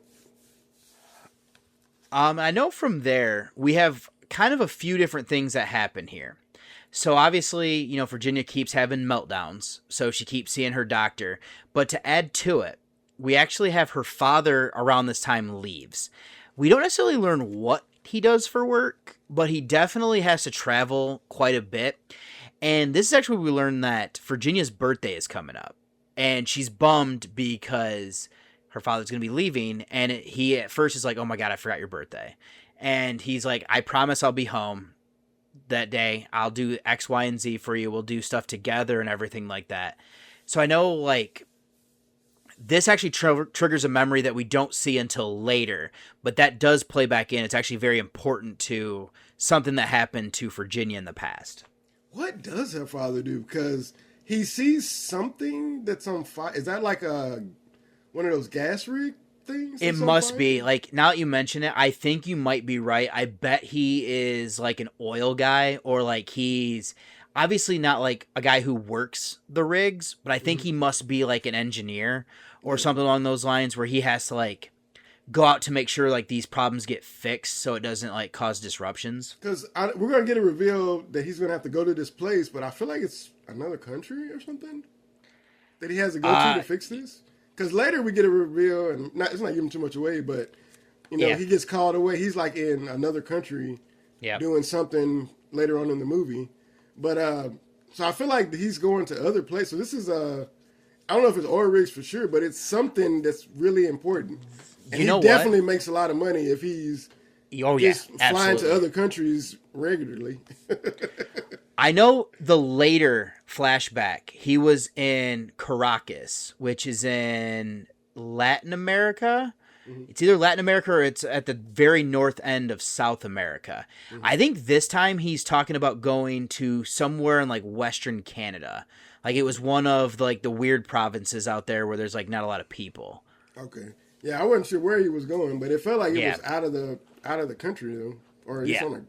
But I don't know. I have to go back and actually look at what he's watching, because if something's on fire, I just assumed it was like an oil rig or some kind of something. Like that. Think you're right. I think it's something along those lines. Because he makes the statement that we got to figure out how to get it out, how to get the fire. Yes, out, which I don't know exactly what that means. Which would track if it's oil or like natural gas, because I know like sometimes those can catch fire off of like the littlest sparks, and like it would burn forever until you can like get it to stop. Yeah. Okay, so maybe trying to save the product. But he's got to be rich, because like their house is incredible, and for him to be able their house is so big. Yeah, for him to be able just to fly out and do stuff like that, and he has to be on call and be able to leave the country at a moment's notice. So yeah, you're making some money if that's the case. Yeah, absolutely, for sure. But yeah, so yeah, let's where are we at now? After that, I believe it's from here is where they go to the bar scene where they're doing like the dance. Oh, and then here we go again, bro. Like I feel like this feels like a scene like from Saturday Night Fever or something, because it felt like a disco scene. Yeah, even the way people were dressed, it felt like. Well, I guess it's 81.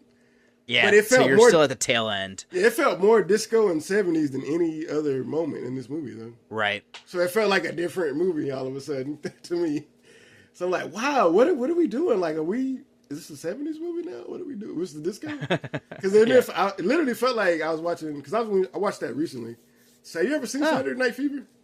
It's been a while. I watched it back in, I know in high school I've watched it, but it's been probably a good close to like a decade to 15 years since I've seen it. Kind of like this movie. That's a movie that I would have never guessed was about what it was about.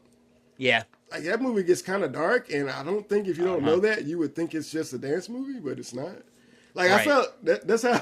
So like this movie is like kind of like that too. Like where I was really expecting something else, and this movie takes so many turns. For sure. But this scene kind of goes back to your point, because we're kind of swapping again here. In this scene. This is kind of interesting because kind of what you're saying there, and because I think it's Maggie. I think that was Rudy's girlfriend, but she is dancing with Steve, and we can see she's very bummed. So I'm pretty sure Steve goes up to Rudy, who's with Virginia, and tells him to go back with Maggie. She wants to dance with him, and he does. He's being a nice guy here. I mean, this was the girl I'm assuming that he was seeing for a while, and then all of a sudden, Steve and Virginia start hanging out. And see, it threw me off because I thought that he had, because they were, like you said, they're switching so much, but I thought that he was setting it up on purpose. Like, I thought he knew that she still liked him, but he wanted to get at Virginia, so he was like, it could be. Why don't you go with her? Because I know y'all still like each other, so y'all probably hook up, and then that'll give me time to hook up with her. That's what I thought he was angling for that versus trying to be a nice guy, honestly. You know what? You might not be wrong like that. I mean, because it works out in his favor. Because then he offers up. He jumps in really quick to what you're about to say. He jumps in and let's take off really quick. And she's talking about this is actually kind of a very fun back and forth because he's talking about go off together, leave together, smoke some weed, and then she's like, "Oh, I make good snacks," and I was like, she's interested. Yeah, that's going to come back to play here in just a moment, though. Absolutely. This actually leads to them going back to her place where they are smoking weed by the fireplace. And this actually made me laugh. I'm not going to lie. Go for it. She made shish kebabs for them. Bro, I was like, because you see her in the kitchen for a second, and I'm like, is she making a real meal? Like, is she making dinner? Like she was making a real meal, and she comes with shish. Bro, I don't feel like that's something you just make on a whim. No. Every time Jamie and I have made them, it takes so long to make. I feel like there's a lot of prep involved. Yeah. I'm like, that's not something you can just go in the kitchen for 10 minutes. I mean, 15 minutes unless they're rich and just have the pre-cut ingredients just in the fridge. Or is it leftovers? Did they have them and she just warmed them up? But it feels like she made these from scratch. It does feel like she did, for sure. She has oh, it's hot. The guy says it's hot. Well, she has a bunch of dipping sauces and has hot sauce to put on it, or has some sort of marinade. She had definitely bowls of dipping sauces. This is an elaborate midnight snack. She was not lying about that. She does make the best snacks. But it's just the timetable. How long would this take to make this? I don't think she had this plan from the beginning, so she didn't pre-make this before and had it. Unless she was ready to go, so she just had to throw unless it in she did pre-make these, and she's like, you know what, I'm gonna have shish kebabs tomorrow, and then he threw this out there, and she goes, oh wait, we can have them tonight. That's the only thing that would make that make sense, bro. But yeah, when she comes out with this, I was like, oh wow, this. I thought she had on a apron when she comes around, but that's like a long shirt or something. Yeah. But I swear I thought she had on an apron. And I was like, are you serious? Are you kidding me? She put on an apron and made this man a meal. She sure did. I mean, there's nothing wrong with that. Hey, I would love that, but I'm just saying. Oh, yeah. that felt wild to me. Absolutely. I'm assuming she was gonna bring some hot dogs out or something. Like I didn't. Right. I thought that was a joke just to get him back. I didn't think she was actually gonna. So did I. Like, I mean, it's funny because like whenever I've come back for like from like a night out and I want like some sort of snack, like I'd make like a quesadilla, you know, something that I can literally prep in like 30 seconds and have it on like the frying pan or so, or I've warmed up just like leftovers. But yeah, I've never prepped a whole meal. Actually cooking it and getting it like, nah, bro. Right. Absolutely. And see, and then, so let's get into this scene, bro, because when we find out later, this scene's going to make a little less sense when we find out later. But anyways, what did she sprinkle on his? She sprinkles, I thought that was poison, but I guess not. But she sprinkled I some thought kind it was of going to be powder. something along that too. It sounds like it's some sort of like hot like marinade or like some sort of like hot sauce of some sort for his. Because he's like, my butt is burning. I'm like, how? You just bit it. Yeah. Maybe later tonight, but not now. Or maybe like that threw me off. Somebody thought it was poison for him. Like, why are you already feeling the effects of it if you just bit it? And then she gives him some of his, and then I was like, well, is this gonna be like something gross? Like, is this bodies he's eating? Like, I didn't know what was happening for a while. Yeah. Because even his looked different than hers. Did you notice that? Yeah, his it looked did. like really weird, and hers looked like brown or dark. But his were like looked really weird. So I was like, or maybe it was the powder she put on there that made it look weird. I don't know. Could be. It could be. I was waiting for something weird to happen here. I thought it was gonna be something more weird. You know what I mean? Yeah. No, absolutely. Like, we did everything else in this movie. Cannibalism wouldn't be that bad. Wouldn't be that far up a stretch. It wouldn't be too far out there. But yeah, that didn't happen. But we do get, what did she tell him before we get this actual shish kebabbing here? Oh, I did not write like that down. I feel like she gave him a last line or something. I don't know. She did. Like, there is definitely like a little like jab in there. But yeah, but then she gives him straight down his throat. You know what's interesting? You know what else is interesting about this? What's that? The guy on the poster is not this guy. Right. It's a dark-haired That's true. guy. Yep. So I just think that's funny because it actually looks like Rudy, kind of. Yeah, it looks closer to that guy. I guess it's actually interesting is I guess the like long blurb on the posters is actually wrong because they use like the incorrect names for people. And it says John. I'm looking at the poster right now. It says John. Is that guy's name John? No, his name is Steve. So yeah, probably you don't have to be so specific on the poster. You can just, on the. It sounds like the marketing team didn't necessarily like read the screenplay or like didn't watch the movie before doing what they did, and literally just kind of like. It is kind of like John Doe. Because I don't even know if there's not even a John like character name. No. Or maybe John Saxton, the screenwriter, said. Oh, maybe they're just like, we'll just use his name. I can also see the posters being printed and then somebody being like, why did you write John? That's not even a character. And he's like, oh, I got the name stuck in my head and I didn't double check it. It's just random, bro. But yeah, I'm looking at the poster right here. I just randomly like, wait a minute, that's not even him. But yeah, right. But let's go back. He gets shish kebab. That's gotta hurt. Yep. Honestly. Oh yeah, that would be horrible. And I think I mentioned this on another movie. I can't remember what movie it was where somebody had a knife to the mouth. Anytime we get mouth stabbings like that, I always cringe. It's like, you can almost feel it. For sure. That's a good point. Straight through the back of did it go through his neck or through his head? It just went all the way in. I don't know where it came out. That's a good point. I mean, the angle would depend, but I mean, how they're kind of looking like, I mean, it could potentially go up into his brain, I guess. Yeah, but he was out of there after that. He's for sure. Mouthful of shish kebab out of there. And did she freak out again? What happens right here? I thought that it just kind of like faded to black, and then she wakes up in bed the next morning. Oh, kind of a blackout. Was this? They do a lot of transitions. No, that was earlier. I was thinking about the kill him transition, but that was after the weights, which I thought that was a cool transition where it was like kill him, and then they're at the soccer game. But yes, yeah, you're right. That was earlier. Okay. So yeah, it does kind of because this is where Anne comes to her house because they had talked before Virginia left the bar. Yes. And Anne comes and honks the horn, and Virginia wakes up not remembering anything and has like a horrible headache. And this is kind of an interesting little sequence here where she throws her keys down so Anne can let herself in because she's going to get in the shower. But Virginia has another blackout, and there is water just running over in the shower. And this was kind of weird. I've not seen a drain in the middle of like a bathroom like they have here.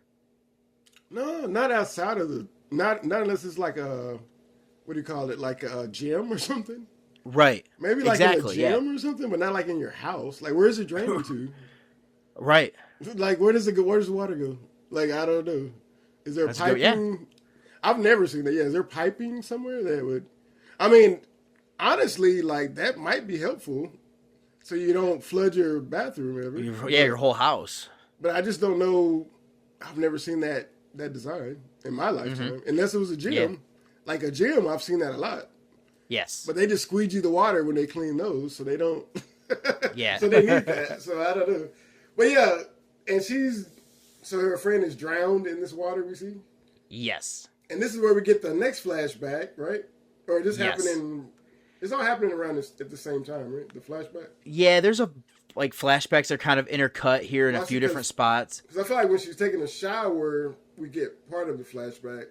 Yes. And then we get another one of that same Because is this where she sees the flashback of where her mother crashes? This is when they're going on the bridge. Yes, okay. And it's raining, her mom is yelling about the dad and how he's worthless, and then they get stuck on the top of the bridge. Yeah. She wasn't paying attention or something? I don't know. It kind of seems like it. I don't know how you wouldn't with like the loud like bell and like. But maybe it's raining so hard she wasn't looking. And she's sitting there screaming. The mom, bro, if there was an award for the most like outrageous person, it's got to be her. Yeah, bro, she wild. That lady was, I mean, for a quick cameo, like, character, like, she really, like, was going crazy. And she dialed up to 11. Like, in a good way, not in a bad way. Like, I feel like she was bringing a lot of energy to the movie, like, as far as an actress. Like, that was crazy. Yeah. Just to dump her in here at the last minute. Yeah. No, 100%. I could have seen her, like, well, she's dead, so never mind. But I was going to say, she would have been interesting to be messing around telling the daughter stuff throughout the movie. Yeah. No, yeah, for sure. But I guess we already got like three or four different movies, so we can't add that to it. Can't keep adding stuff. Yep. Yeah, the pot's already full of ideas. We can't keep making different movie, guys. Every scene is a different movie. We got to stop this. Yep. But okay, anyways, let's get back into this actual thing. So it's from here that we have some interesting things. So Dr. Faraday comes over to like help her, and then he like freaks out on her and like takes her, makes her look in the bathtub, and finds out that Anne's body's not there. That the shower is or the bathtub's empty. So I know he has her go to sleep, and then this is where the police come because they found Anne's car across the street, and so like. The cop is like, hey, can I talk to, Virginia? And the doctor's like, she's sleeping. I will let her know. I'll have her give you a call and everything. And this is where they end things between everything here. And then Virginia ends up waking up from that point. Oh, yeah. She's still really confused about what's happening. Yes. This doctor, like, you can just... The doctor's a weird character to me because, like, I kept feeling like there was something... weird about him. Felt weird sexual tension between them. It made me uncomfortable. That's exactly where I was going with that. Yeah. Because he was a little too cozy just to show up, to be touching her a lot. And be like, hey, I'll stay with you until your dad comes back. And I'm like, will you though? Like, I don't think my dad would, I wouldn't be okay with that. I would be irate, yeah. I'd be like, how about you come back and visit her in the daytime? Or we get somebody to take her to your office. How about that? Yeah, for sure. You don't need to spend the night at my house and I'm not there. I don't know about that. Yeah. But yeah, it was kind of awkward. But you know what I want to mention too? Yeah. We get in that shower scene. I mean, when the girls in the shower drown. That's another one of those cool transitions. I think everything gets like red. Yes. And we kind of zoom in and then we transition over to the stuff with the mom. But yeah, you're right. With the rainy in the car. And like that's where like the lights being like distorted from the wet windows. Yeah. So they do a lot of really artistic transitions, bro. I'm like, somebody was really trying to make this movie more than what it was, bro. Somebody was like, I'm gonna edit the mess out of this. I'm finna tramp. I know exactly how. All in. They do I think there's like a fire transition. I think the shish kebab scene is a fire. They zoom into the fire. I think like, you're right. There's so many crazy transitions, bro. But yeah, we can come back to the doctor again. Yep. And so here's where we see somebody pick up a fire poker, and then the doctor is attacked. And yeah, the doctor gets. I actually think that this is one of the scenes that was supposed to be longer about him being attacked. So they cut this one a little bit short, but I mean, I still thought it was a pretty cool death. Yeah, I mean, they did really good about the way they kind of. I mean, the action part of it was real quick cut, but the way they kind of show the poker bleeding, kind of close up with that, they kind of give you enough to where you know what happened. But it was one of the quicker kills in the movie for sure. For sure. With all the blood, especially with all the blood and all the aftermath, I guess, of it. It was one of the quicker ones to have all that. Yeah. And it's the only one where it doesn't get cleaned up too. If you That's true. Because the rest of them were cleaned up. Yeah, that leads into the next thing. Yeah, all of them were cleaned up, and we never see those bodies. They're just assumed to be missing. So yeah, but this one, she left evidence of what happened. We'll see why here in a little bit. Yes. Yeah, so the next thing that I actually have is that Ginny's father of Hal returns home, finds the pool of blood, and that this is where I think he ends up going to the graveyard and checks into the grave because his wife's grave has been like dug up, and he finds the body there. Did you have anything between that, or is that kind of the same thing that you had written down? Was that girl dead? She was dead? Which one? Like when he's going to the body, like the one friend is there and he like turns her around. Is she stabbed? I wasn't sure what happened at that moment.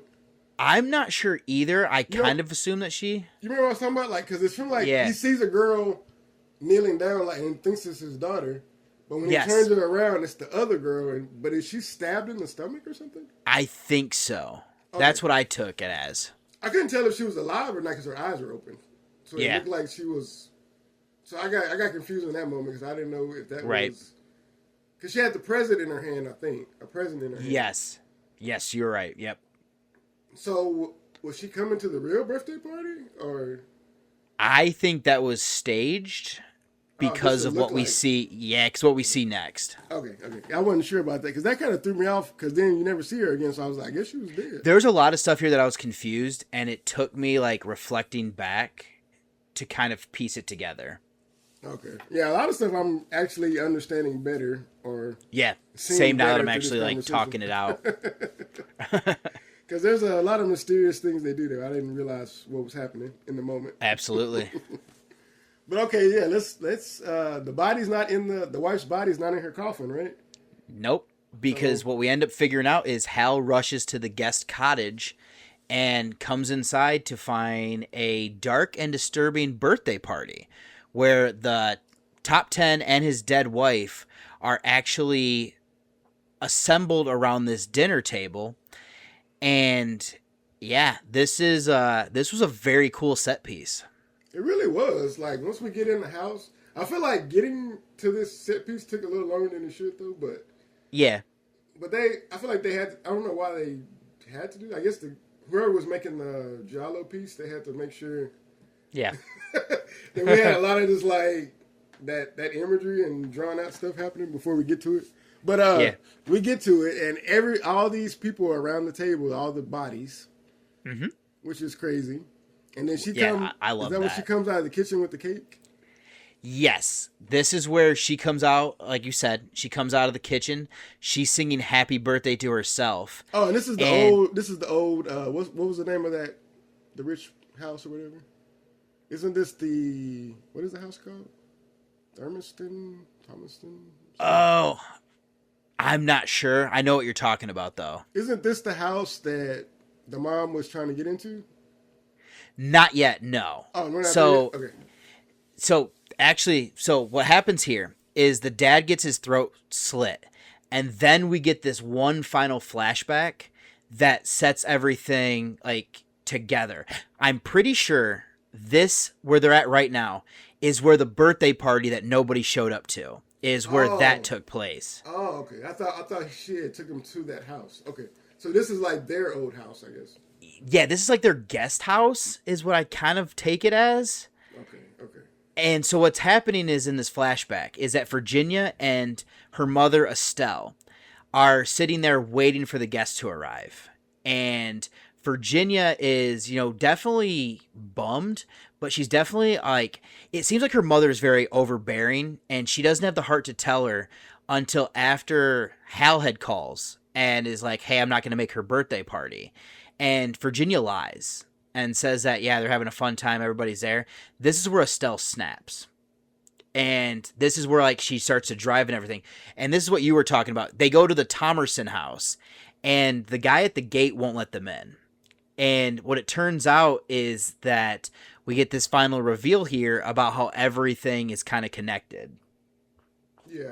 And I know there's and this is kind of like, because everything's kind of going in reverse because she's remembering in reverse, I guess. Yes. Yep. She's remembering like, so each step, so we see like the car thing happen. Mm-hmm. And then we see like before the car wreck, they were at the front of this house in the rain. Yep. Trying to get into this party. And then we see like nobody came to her party. And that's why they went to this house to try to get the because kids she to was come having out. a party that same day. Yeah. Yeah.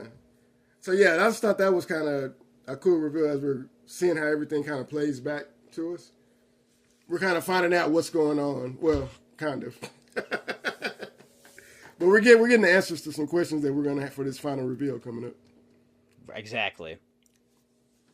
But okay, we're at the final reveal here?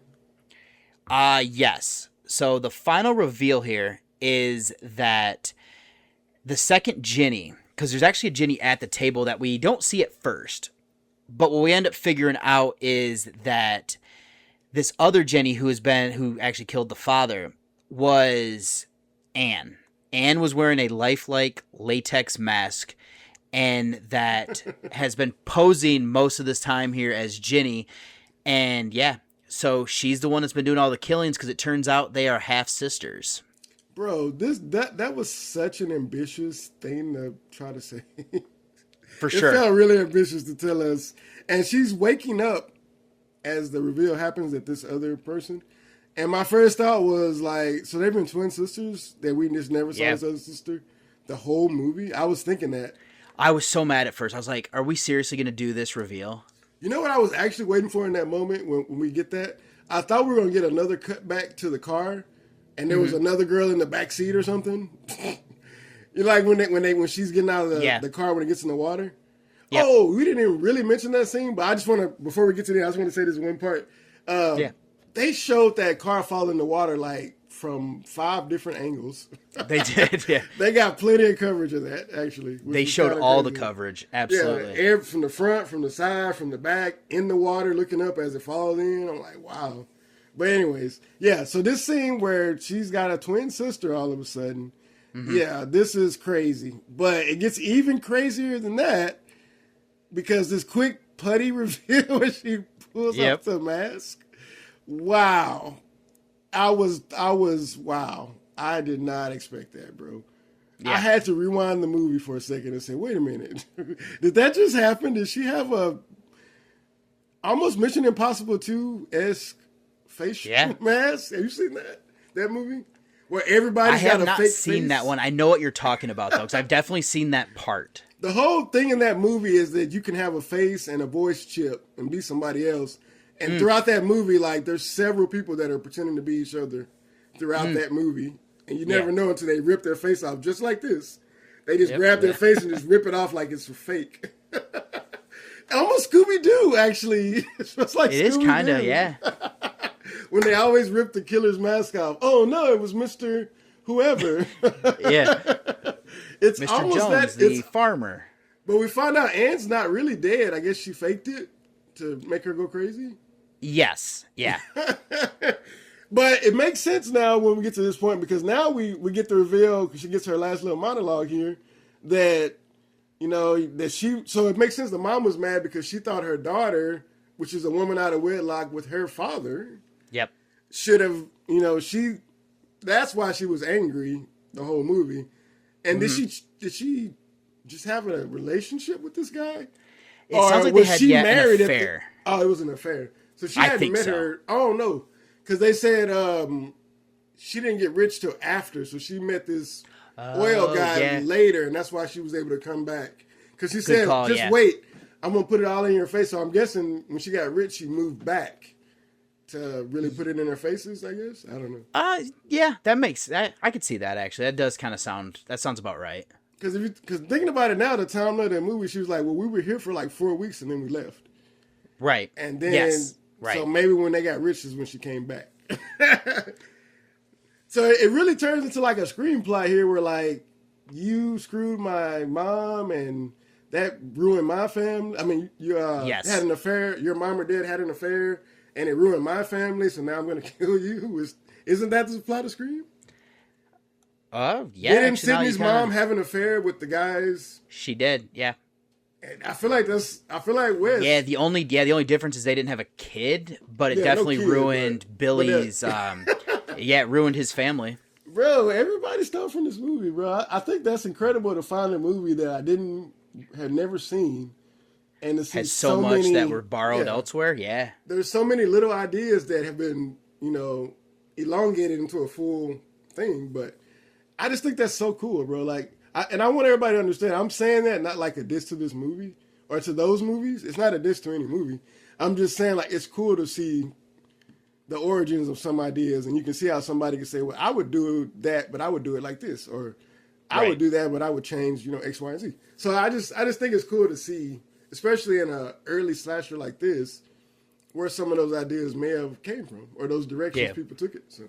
Yeah, I just don't want nobody to think I'm dissing the movie for that or dissing other people for, like, I'm not saying, oh, Wes Craven stole this idea or sue him. I'm not saying that. I'm just saying the concept and idea, you can see how he got to Scream. You can see that. Yes, for sure. Yeah.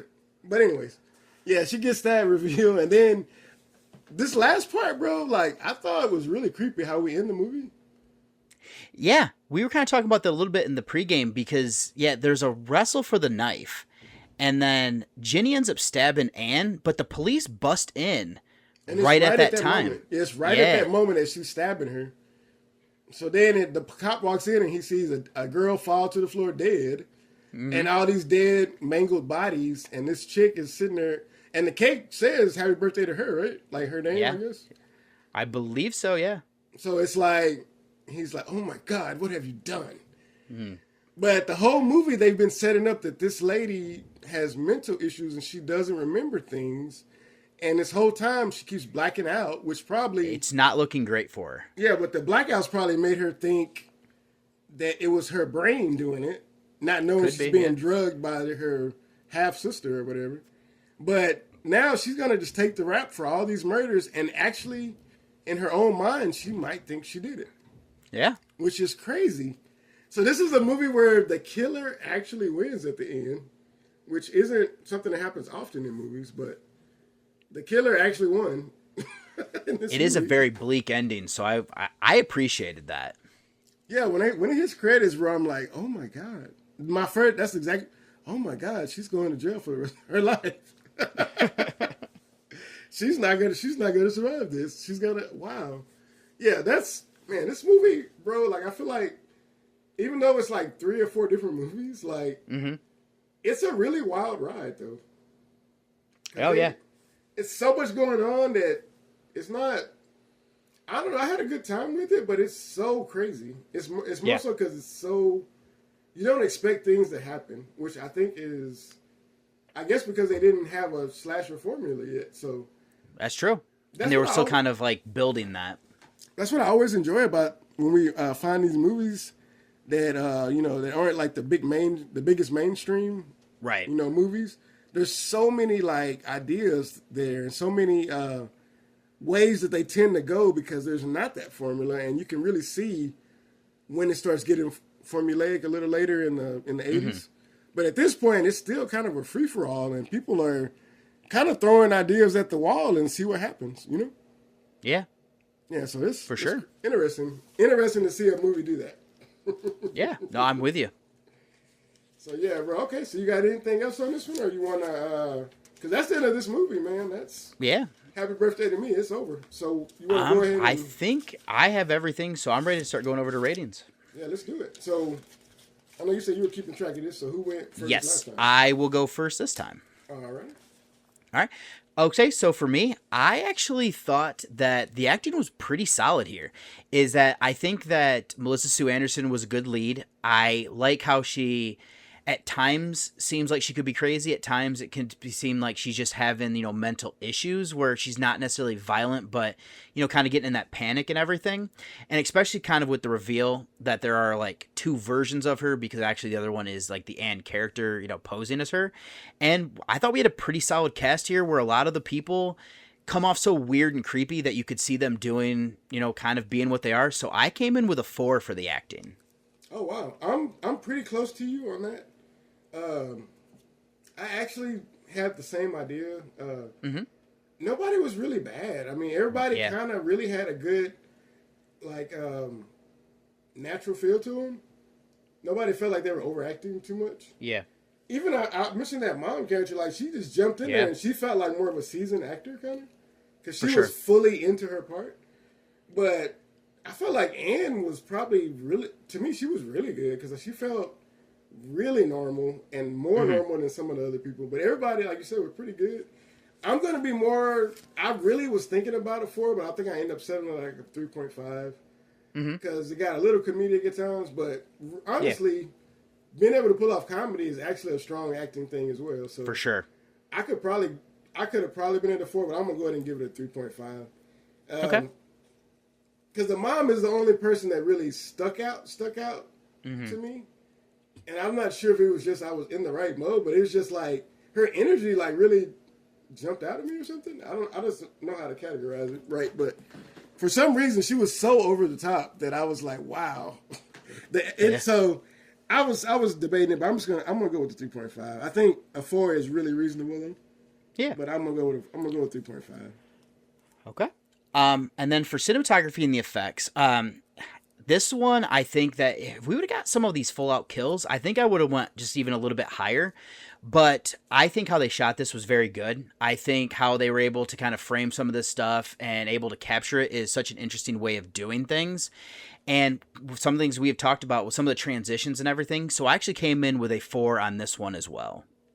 Oh, man, we're on the same page on this one, man. Exactly. I got a 4 for my total as well. Like, again, I think I mentioned it a lot in the episode. But I really, really enjoyed how they shot this. They really went a little further than what they probably needed to for this kind of movie. And they really took time to really, like, think about edits and how they were going to do the transitions. Because when you're doing transitions like that, you really have to plan it out in the shoot. Right. It's not like something you can just make happen. You have to really plan out, okay, I'm going to go into this and come out. Because you got to move in a certain way and come out. So they really, really, like, did good with that stuff for me. Now, the fact that it was so many movies in one, I don't know if they just wanted to show that they could make all these different styles of movies. So they wanted you to see, like, here's our racing movie would look like. Here's a scene from that. Here's a scene from our sports movie. Here's a scene from the motocross. Here's our disco movie scene.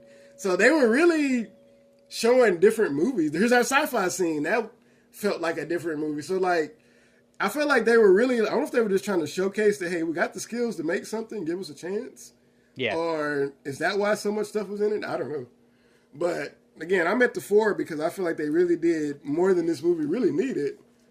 I think we talked about that in another movie. What was that one movie we did about the grocery store killer a long, long time ago? Oh, yeah, that would be where they had and they had the camera in the basket and they had all these interesting shots. Some movies really don't need all that, but this movie didn't really need it. But it really helps the movie though. So for sure, solid 4. So for me, for music then, this one, I was originally going to come in with about a 3.5, just because I thought the music, it fit. It didn't necessarily stand out to me. It was not until we got to the credits and they had like a specific theme song for this film that I gave it the bump up. So I actually came in with a 4 for the music as well. See, I'm going to be like right about that. I'm going to be at a 3.5. But I was really close debating that because I really like how they used the different, because for the different kind of movies that they made, they had different kind of music. But the weird thing about the soundtrack to me that stuck out to me is that every song felt like a song I had heard before. Yeah. But it was slightly off.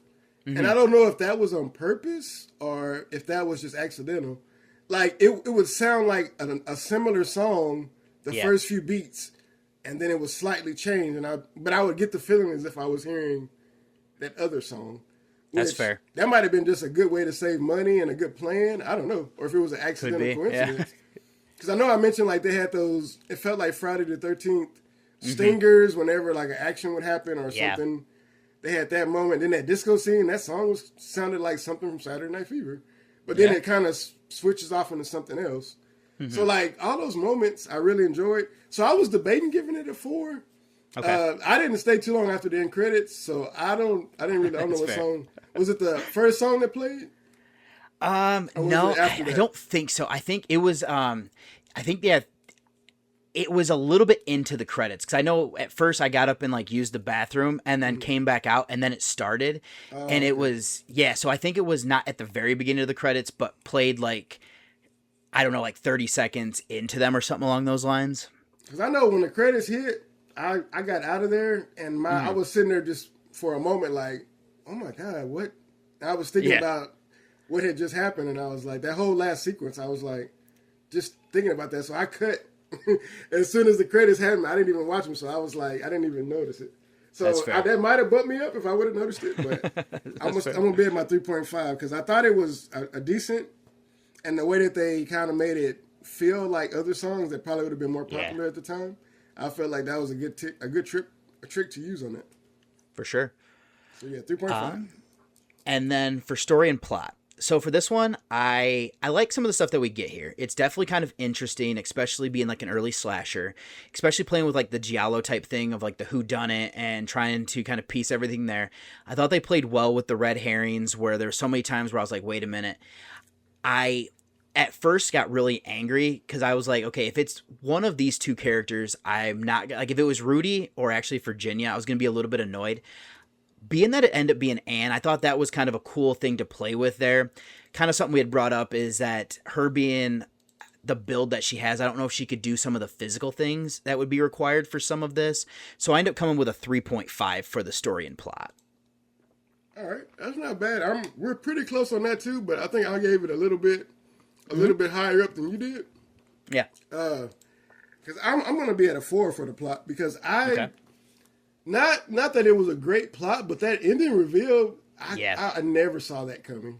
That's fair. I would have never guessed that that's what was happening this whole time. I told you before, I thought we were going to go supernatural with the mom and the control. And that whole story arc just doesn't really matter. Yeah. I guess the only useful thing for that is to confuse the audience and her. Yeah, to show that she's confused. Yeah. And that she has these episodes that, so... Yeah, bro, like, that blew me away when we got to that last moment. And then how it kind of played the mom's, her trauma story backwards and kind of reveals that over time. And then we find out at the end I did like that whole story arc mattered because that's how everything happens. I thought that was a really good reveal and connection point that they made with those little... And they drop it throughout the movie. I'll have to watch this again.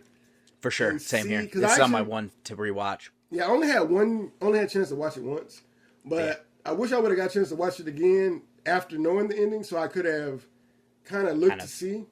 Make sure there's no cheats and stuff. Yeah, because thinking about it, I'm like, Anne is always there watching, and then she's watching what people do. I can remember specifically in that last scene when they're at the disco party. She's watching her leave with him, and she seems to be following him. Yeah. But they cut before you see her leave or anything. But right. And I want to know if there are other scenes where she does that, where you see her watching, and like I wonder that. So yeah, but I ended up with a 4 because I just thought that was really unique, especially for 1981. Like the time frame to think of all that. It's a lot. The plot is a lot. Yes. I think they actually pulled it off, honestly. Just like that mask on her face, they pulled it off. So I'm at a 4 because it's still implausible at times, like you mentioned with the body types and that she could fool these people, but we see the actual person. Yeah. But still, I'm gonna give it a 4. Okay. Yeah. And then for me, for experience, I rather enjoyed this. Slashers I've kind of noticed is that the top tier ones I'm usually a big fan of. It's as we start to get kind of in like those second layers that I don't necessarily always love them, but this one actually worked for me. Like I can see why this one, for like actual like huge slasher fans who are like purists and everything, really enjoy this one. So like a lot of the things you said, I'm right there with you. There's some excellent kills in this one, and the story does work, and so I end up enjoying my time and gave it a 4. Oh wow. We're on the exact same page on that as well. I'm going to give it a 4 as well. It's a lot of fun. I mean, it's rare that you see a movie from this time period that you don't know what's going to happen. Yeah. Like, and the turns and twists this movie takes, again, I mentioned it throughout this podcast. Like, you don't expect a lot of the twists and turns this movie takes. And then, like, you get reveals that you think mean something, and then they don't. It really didn't mean what you thought they meant. And there's a lot of, like you said, mystery. It's a little giallo in there. There's a little sci-fi. There's like all these genres that I kind of like are mixed into this movie. And usually that's a problem. But for some reason, it really wasn't a problem in this movie. It was so over the top at times that it's just like you said, I have fun watching it. And I could definitely see myself telling somebody to check this out and not feel like, you know what I'm saying? Like, not feel like they're going to be disappointed. They're going to hate it or something, Yeah, even if you don't like it, like the story, or you think something, but the twists and turns are so unexpected that it's hard not to subvert expectations that somebody would have, you know? Yeah, so absolutely. I'm gonna stick with that 4 as well, bro. So perfect. 4 all around for us here. Yeah. So then for my rating here, this is definitely probably going to go up, especially if I get another watching for it. But for this first time around, I would probably come in at like a 7.5, but it would end up being closer to an 8 because I would be at like a 78% on like my overall rating for this after one watch. Oh wow. That's pretty good, man. I'm right under you, bro. I'm about a 75 to 76% on it. Yep. So I'm right there. I mean, it's a really solid movie, bro. Like, I feel like it's something that's really recommendable. Like, it's rare that you come across movies that are like fun, but the fact that this is 81 blows me away. Like, I don't expect this kind of stuff in 81 for some reason. Like, even though we already had Halloween and they had Exorcist and we had, I think, Texas Chainsaw at this time already, right? So we had already had the original one. But we'd already had like some ideas of ways you could go, but this one, it does some things that I just don't think that some of those other movies thought about.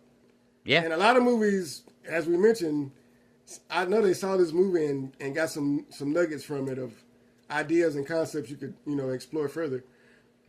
It's just so many that they explore in this movie. I don't know how I've never saw this, bro. It blows me away. I never saw this before this watching. Yeah. This is so much up my alley that I don't know how I could have missed it. I mean, from the poster alone, I don't know how I never watched it. But maybe because they changed the poster, so maybe I saw the change. Maybe that's what it is, yeah. Because I know I wouldn't have saw this as a kid. I would have probably saw it like at a video store or something. Yeah, absolutely. But I don't know if I would have been able to get it. Like, I don't know. I don't think my video store had this because I probably would have tried picking this up. Yeah, I mean, I don't know. If I had to pick, I would have picked it, but yeah, maybe I didn't have it in mind either. I don't know. Yeah. But I can see. I guess when I got older, when in my 20s, probably early 20s, is when I really started collecting my own movies and going to get movies. So that's from that moment is when I would have remembered more so. But yeah, that's fair. Yeah, when I was a kid though, I don't even remember. I remember going to rent movies, but I feel like my mom. Like, I feel like, let's say we went with my cousin and we rented it, like, with his parents. Like, my mom wasn't about some of that stuff. I had to watch it at my cousin's house or watch him. Yeah, that's fair. That's fair. She was like, no, we're not watching that mess in my house. We're not watching that demonic stuff. Some stuff I can hear her saying in my head. Yeah. So, yeah, it probably would have been a cousin house or I just got the movie and rented it some kind of way or borrowed it from somebody. So, yeah. But, yeah, I'm right with you on my rating, man, and I think did you give your? I think we're already pretty much saying we would recommend it. I don't know. Oh yeah, absolutely. I think that's not a question. So it's definitely recommendable. Yeah, absolutely, for sure. Yeah, I think we're on the same page. All right, bro. Anything else you want to cover on this one? I think we've been pretty much through it. Yeah, I don't think so. I think I kind of exhausted everything that I wanted to say about it. All right, bro. So I guess we can go ahead and close this one out. All right, sounds good.